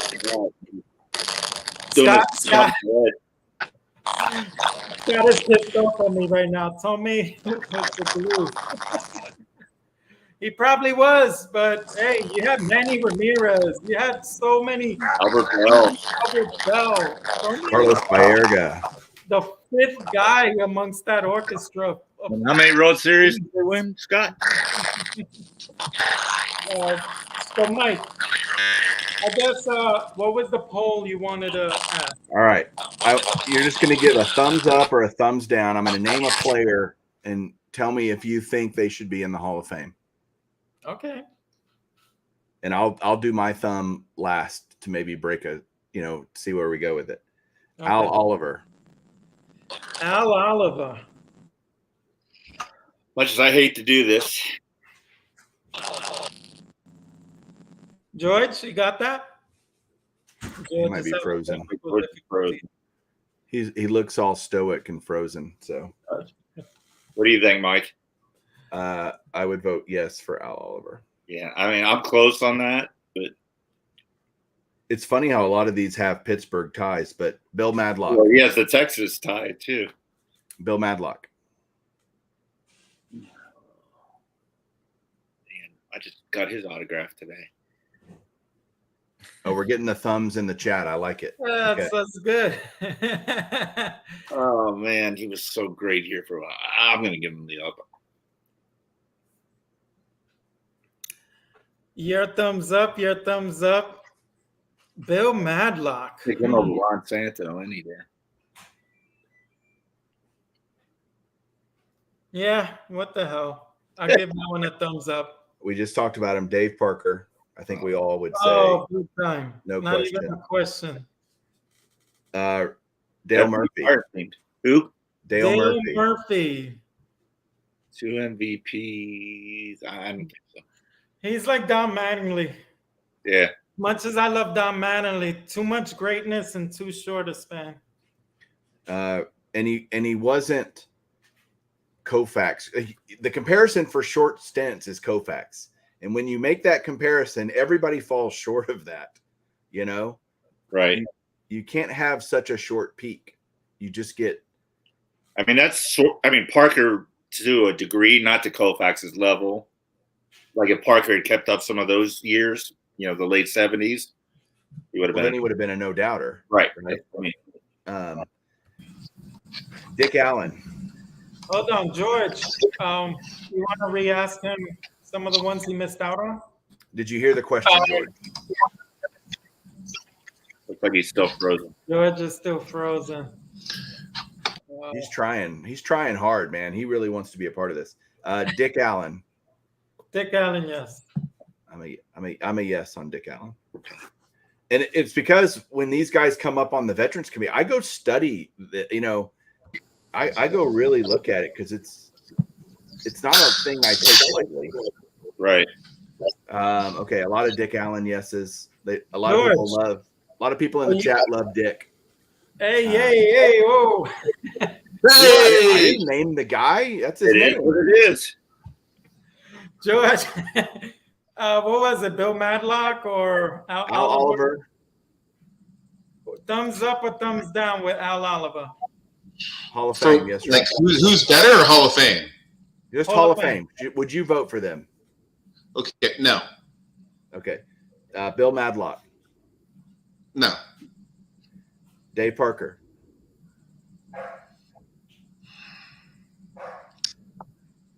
If Jim Rice is in, Dave Parker's in, yes. Dale Murphy. No. That's painful. Very painful. Dick Allen. No. Or Richie Allen. I'll say Richie Allen to not. I mean, what is the?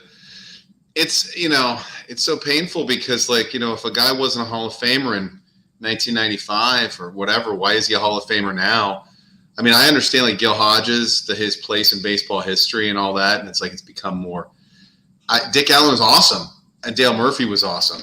I mean, but it depends. There's a lot of people that have different philosophies about the Hall of Fame. What is a Hall of Famer and what isn't. I don't know. Dick Allen was, Ray has it, but I don't know. I can't. No, I'm tough on this stuff. All right, Steve Garvey. Yeah. Whoa. It's funny how everybody you say yes to, or I say yes to, George says no to, and vice Yeah, versa. he typically does that. He loves Garvey, though. That's his guy. No, I don't love Garvey, but dude, how does a guy as the best first baseman in the 70s? look at his numbers. Like the wins above replacement for him, I have no idea how they're calculating this because, you know, when you win MVP and you win the All-Star Game MVP and you win NLCS MVP, I mean, the guy, he did everything that he could possibly do. I don't understand how Jim Rice is a Hall of Famer and Steve Garvey isn't, because Steve Garvey helped the Dodgers way more than Jim Rice helped the Red Sox. I got two more. Thurman Munson. Yes. Yes. Uh-oh, Don's about to go no. If he had played longer, he's no doubt a yes. He's not his He fault. couldn't help it. What? Oh, I know why he If didn't he had play longer. I'm not stupid. I'm just saying I think he would have continued and been a no-brainer. I just don't know that he had enough time in before he passed. MVP, one of the best catchers of the era. All right, Yankee Homer. He didn't argue with anyone else's nose. That's to me, that's the Thurman Munson thing is the most mystifying of all of this. It really is. Like, I mean, we're like years later, it's like, do people not recognize how this guy was a game changer? The Yankees wouldn't have been who they were in the 70s without this guy. He was the captain. He was the captain before Jeter was the captain, right? First captain since DiMaggio, right? Yeah. Did they ever give Mickey the captain? The last one, I know how Reindeer Studios is going to vote on this, but I want to hear you guys. This is a toughie. Don Mossy, Hall of Famer or not? YouTube Sports Card Hall of Famer, Ray. The 55 Don Mossy rookie. YouTube Sports Card Hall of Fame. That should be in there on the ballot for that. He definitely should have a baseball card in the Hall of Fame.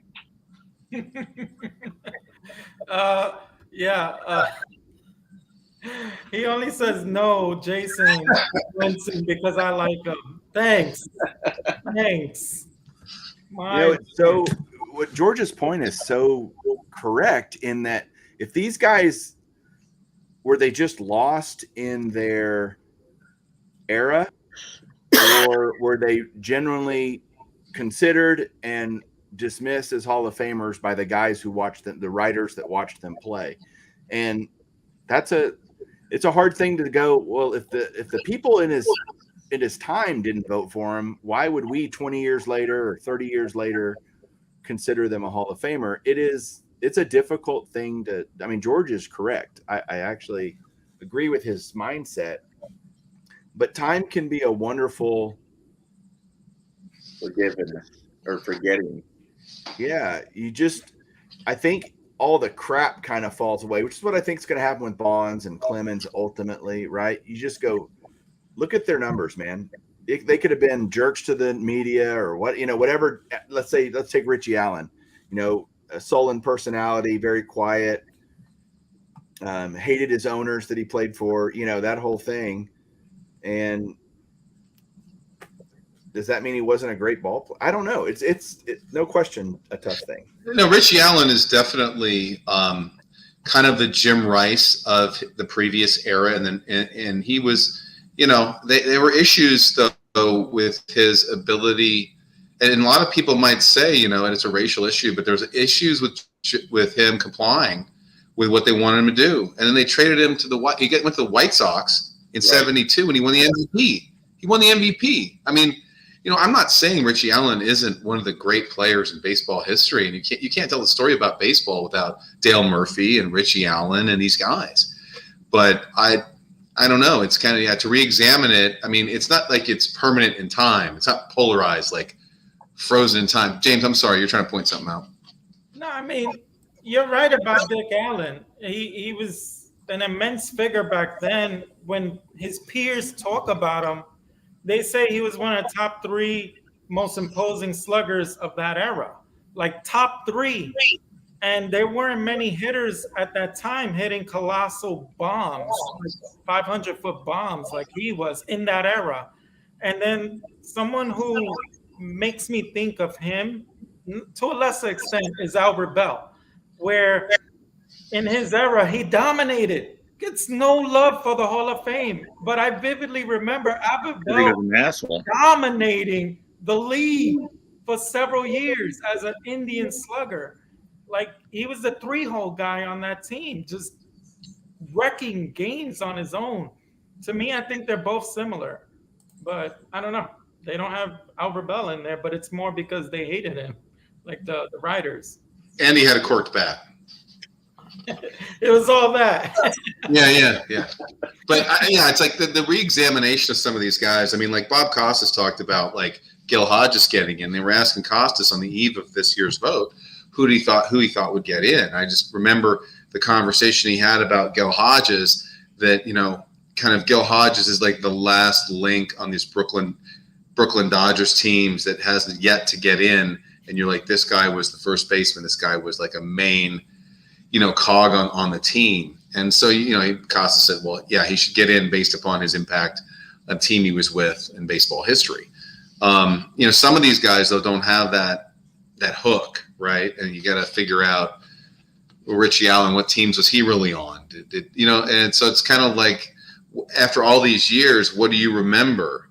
And what do other people bring to the surface about what was important? So I don't know. These are good questions. Do you have any more, Mike? No, I just wrote a quick list down. That's all.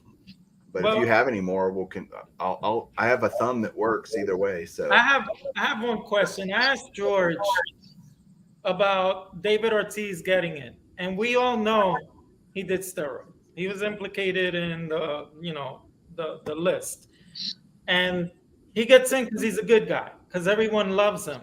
But he's a steroid user. What does that mean for everybody else that did steroids? Because they're not great guys, they're not getting in. So how do you feel about David Ortiz recently getting in? Who are you asking? All of you guys. Like, how do you feel about that? Mike. Ortiz is a Hall of Famer. Period. And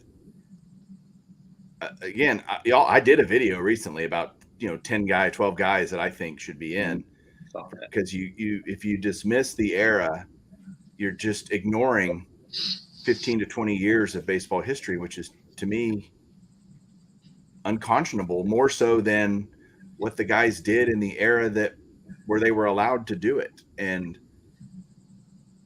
I'm not saying it's an easy issue to try to resolve in your own mind, because so many people feel very strongly against it. And I understand that, honestly. I get it. But I lived it. And I loved baseball from 92 to 2004, and I don't know. I'm just not willing to say none of that mattered. Like, yes, their stats were inflated. Yes, take it with a grain of salt. But I don't know. You take 20% of A-Rod's homers away, he still has, 500 plus, right? I mean, if you say it helped him 20% to go longer or play 20% more games, or what enhancement did it give? We'll discount for that. And are they still a Hall of Famer? I don't know. To me, I'm just not willing to forget an era of my life that I loved baseball. How do you feel, John? Yeah, I think he should be in, and he is. But it's got to open the doors for the other guys. You let him in, you've got to let these other guys in. And you look at the history of baseball, you got Gaylord Perry spinning, you got Whitey Ford cutting the ball. There's all the greenies in the 70s. Come on. People were doing all kinds of stuff. And I agree with, so the numbers inflated, yes. But in 1998, I was going to Three River Stadium whenever the Cardinals and Cubs were in town. Not to see the Pirates. I was going to see Sammy Sosa and Mark McGwire. And just like Mike said, I thoroughly enjoyed it. And I'm thrilled that I got to see both of those guys hit home runs. Don, what was it like to go to Pirates games and, like watch Walter Johnson pitch and stuff? Because you were that old. Yeah, I'm not even going to say what I was going to say. I'll say it to you at the National. Rick will tell you at the National. Yeah, Rick's older than me. I'm only like 4 years older than you, dude. You're 5. And George, how do you feel? Should everyone else get in now that Big Papi's in and everyone knows he did it? Well, I think for me, this is a super tough question. Everything is fluid and the court of public opinion and as well as the baseball writers. It doesn't seem to make sense at all that the most dominant pitcher and the most dominant hitter that both of any of us have ever seen, or at least hitter and one of the top pitchers we've ever seen, doesn't make the Hall of Fame because people believe they did steroids. And yet a designated hitter who's a likable dude who failed the test, even though it wasn't supposed to be leaked, he still failed the test. Like, I don't understand this. This is totally counterintuitive to me about how this all goes down. You know, this, like, you're punishing Clemens and Bonds, and you're letting this likable guy, and admittedly, he is a likable guy. And he's done his best. He's on the shows. He's on Fox. He's trying to ingratiate himself. So this makes no sense to me. Can you tell the story of baseball without these people? You can't. You have to have Bonds. You have to have Clemens. You have to have – I mean, they were some of the best teams, you know. I mean, Bonds had this amazing World Series against the Anaheim Angels. Clemens was on these great Yankee teams. But at the same time, you know, Pete Rose is not in the Hall of Fame, but he is in the Hall of Fame. You know, if you go to the Hall of Fame, they talk about Pete Rose. I mean, they talk about the 75 Reds, Big Red Machine, 76 Reds. It's not like he's not in the Hall of Fame. He just doesn't have a plaque in the Hall of Legends. So it's not, I mean, whatever I think about David Ortiz doesn't really matter because they voted him in. It was just shocking to me that they did. It doesn't make any sense if you're going to push down these other guys who were clearly better than him. They played positions, you know? So I don't know. It's, I can't really wrap my mind. If I'm a real baseball fan, which I am, it's really hard to wrap my mind around.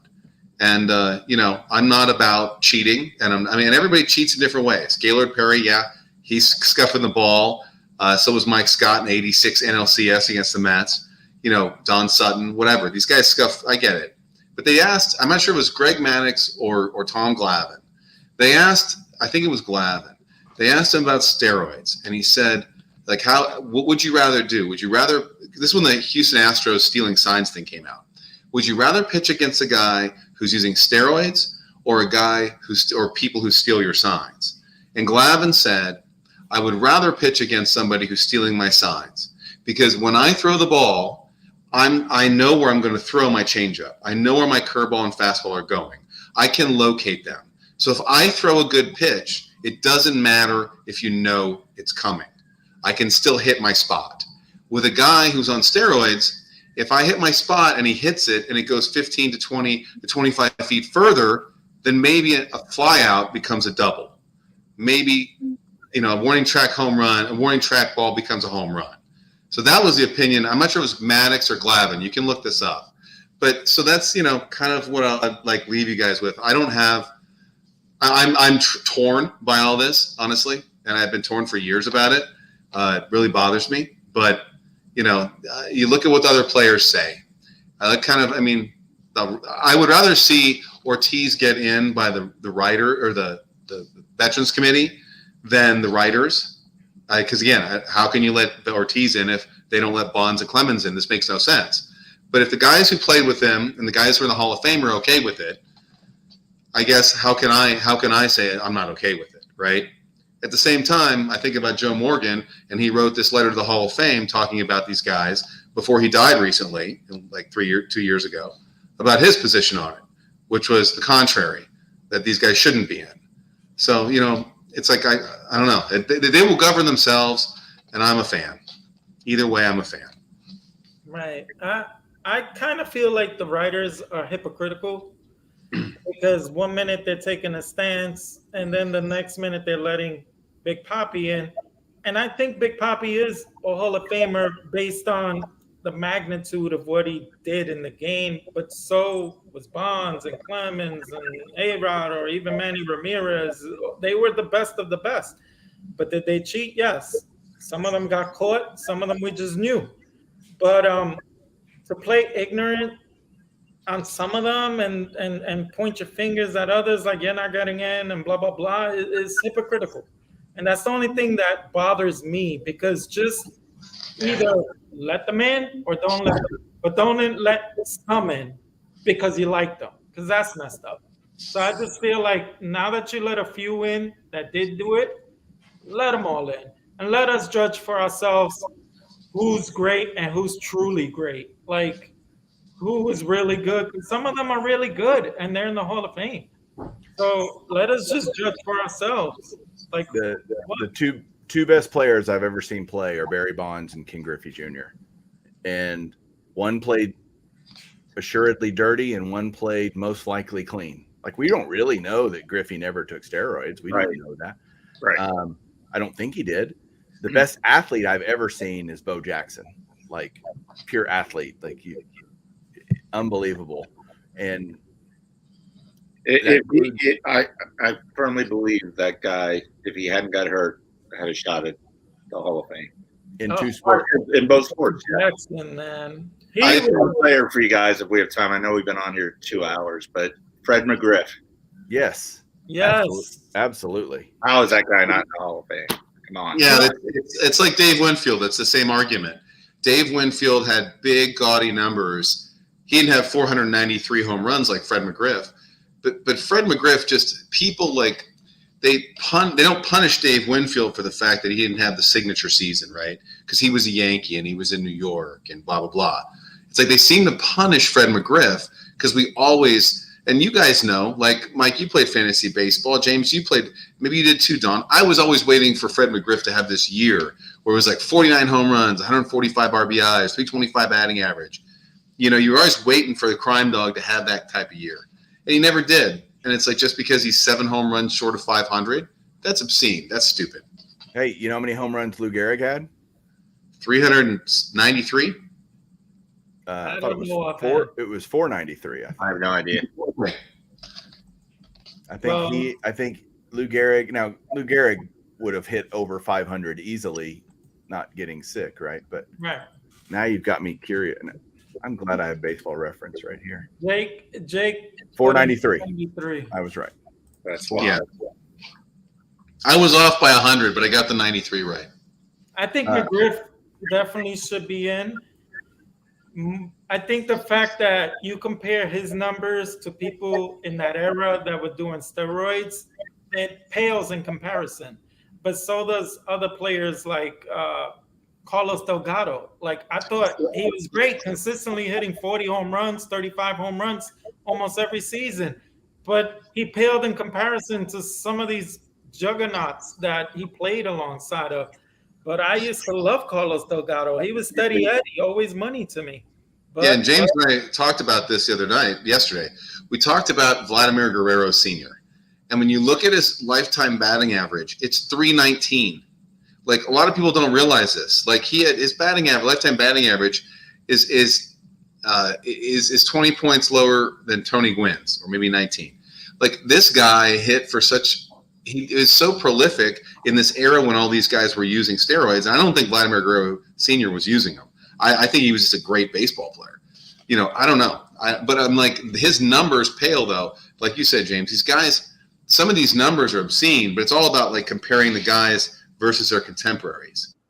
Like with Fred McGriff, you could compare what did Fred McGriff do versus his contemporaries and what did Richie Allen do against his contemporaries, and who was more dominating in their time.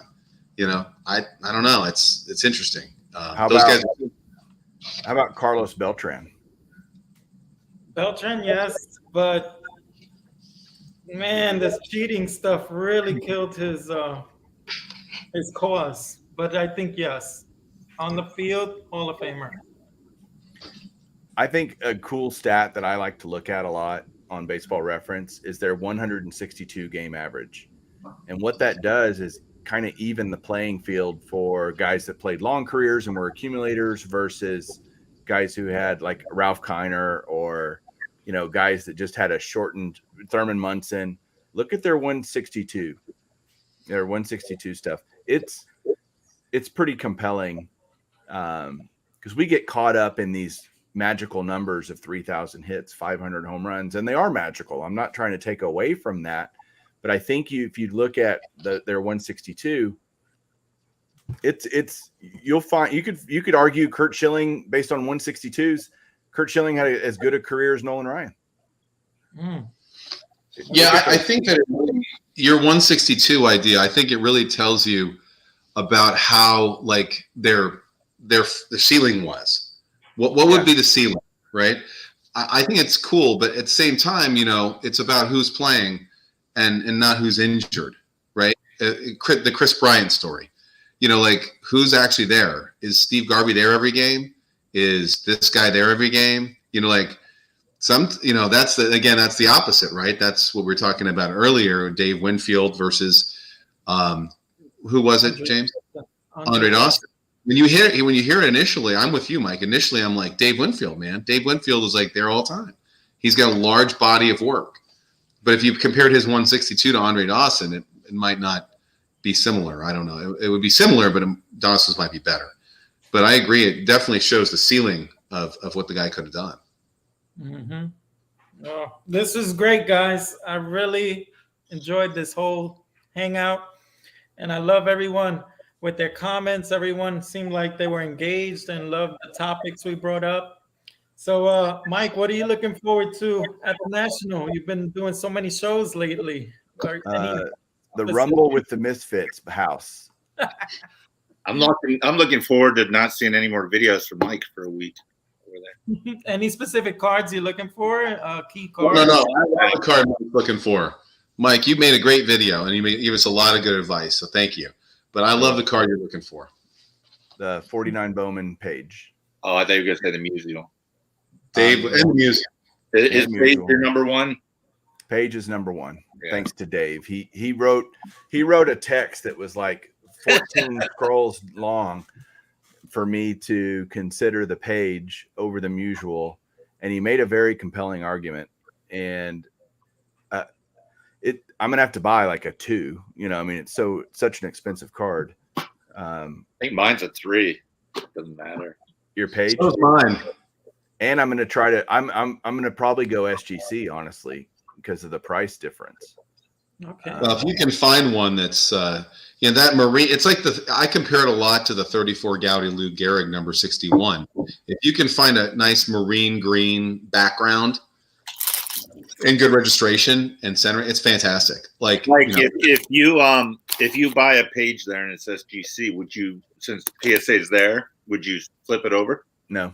Not unless the juice is like, if I can, let's say the Page at this grade versus what I think it would grade at PSA. If the grading fee makes sense, right?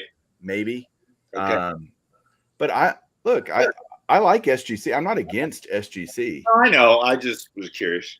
That's a good point, though, since I'll be there. It depends on when I get it. Like I'm going to need, it's going to take a village to find me the right Satchel Paige. So I'm going to have you guys you're going to be texting me, Mike, there's one on row, 128 or whatever. And so I hope you guys help me find that card.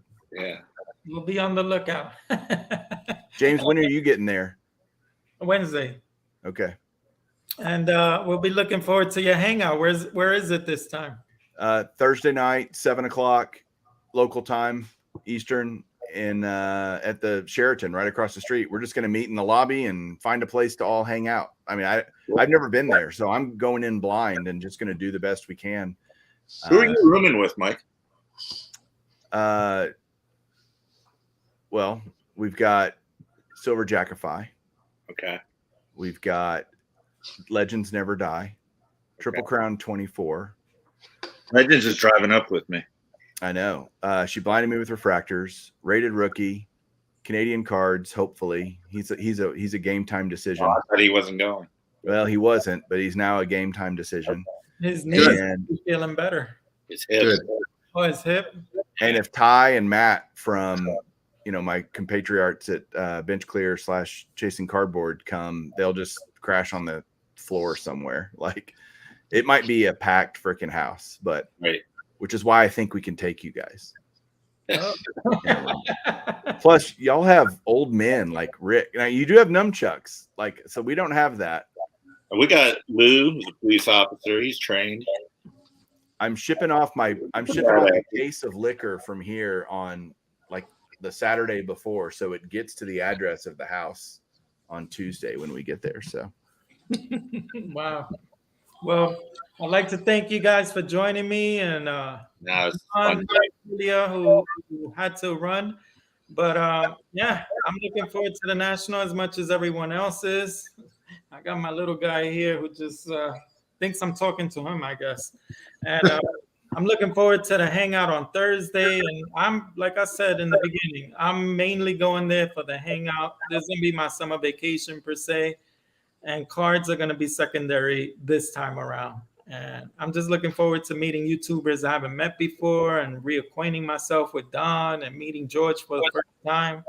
So it's going to be a blast. George, I can't wait to meet you too, man, in person.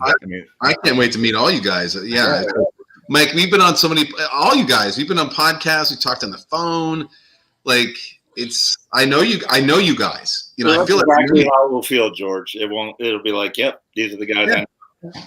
I'm being honest. Well, Don's a little bit more of a prick in person. Well, but, that's true. You know, I am much nicer on my videos. It's okay. But he has seen myself, so he knows how I really am. No, it's George. You're just going to be like, what? It's like so seamless, man. I can't even tell you. It's not even. It's like. Hey, Jake is on. I met Jake. Jake was here. Yeah. Jake is going, right? Yeah. Yeah. He's staying with us. Meet Jake for the first time. He's one of the guys. Yeah, I haven't met Jake. And I've never met Jake. School outside of Greenville, South Carolina, which drive, I believe, right by near where Jake lived. So I might have to stop in sometime and see the Jake room like I did with Mangini. Do you want to see Jake's big unit? I do. That's cool. Everybody likes Dick. Do you want to see Jake's big unit? What is going on here? It's what he calls his card case. I didn't make it up. I'm telling you. Oh my God, man. Look at Jake. He's like, come see me. All right. Oh my gosh. I guess that's the proper way to close down the curtain. Yeah, I think so. Guys, thank you once again for joining me. Everyone. Thanks, James. Looking forward to seeing you three in a few weeks here. And Mike, thank you for an impromptu hop on, man. That was fun that you just came on spontaneous. This is a spontaneous live stream anyway. So yeah, I don't do much content anymore, so I've decided I thought I'd just pop on and throw my 2 cents in. Well, I'm glad you joined us, guys. I want to wish you all happy hunting when it comes to cards. I hope I see most of you at the National. Want to wish you all to stay safe, be blessed, and we'll see you on the next one. Bye.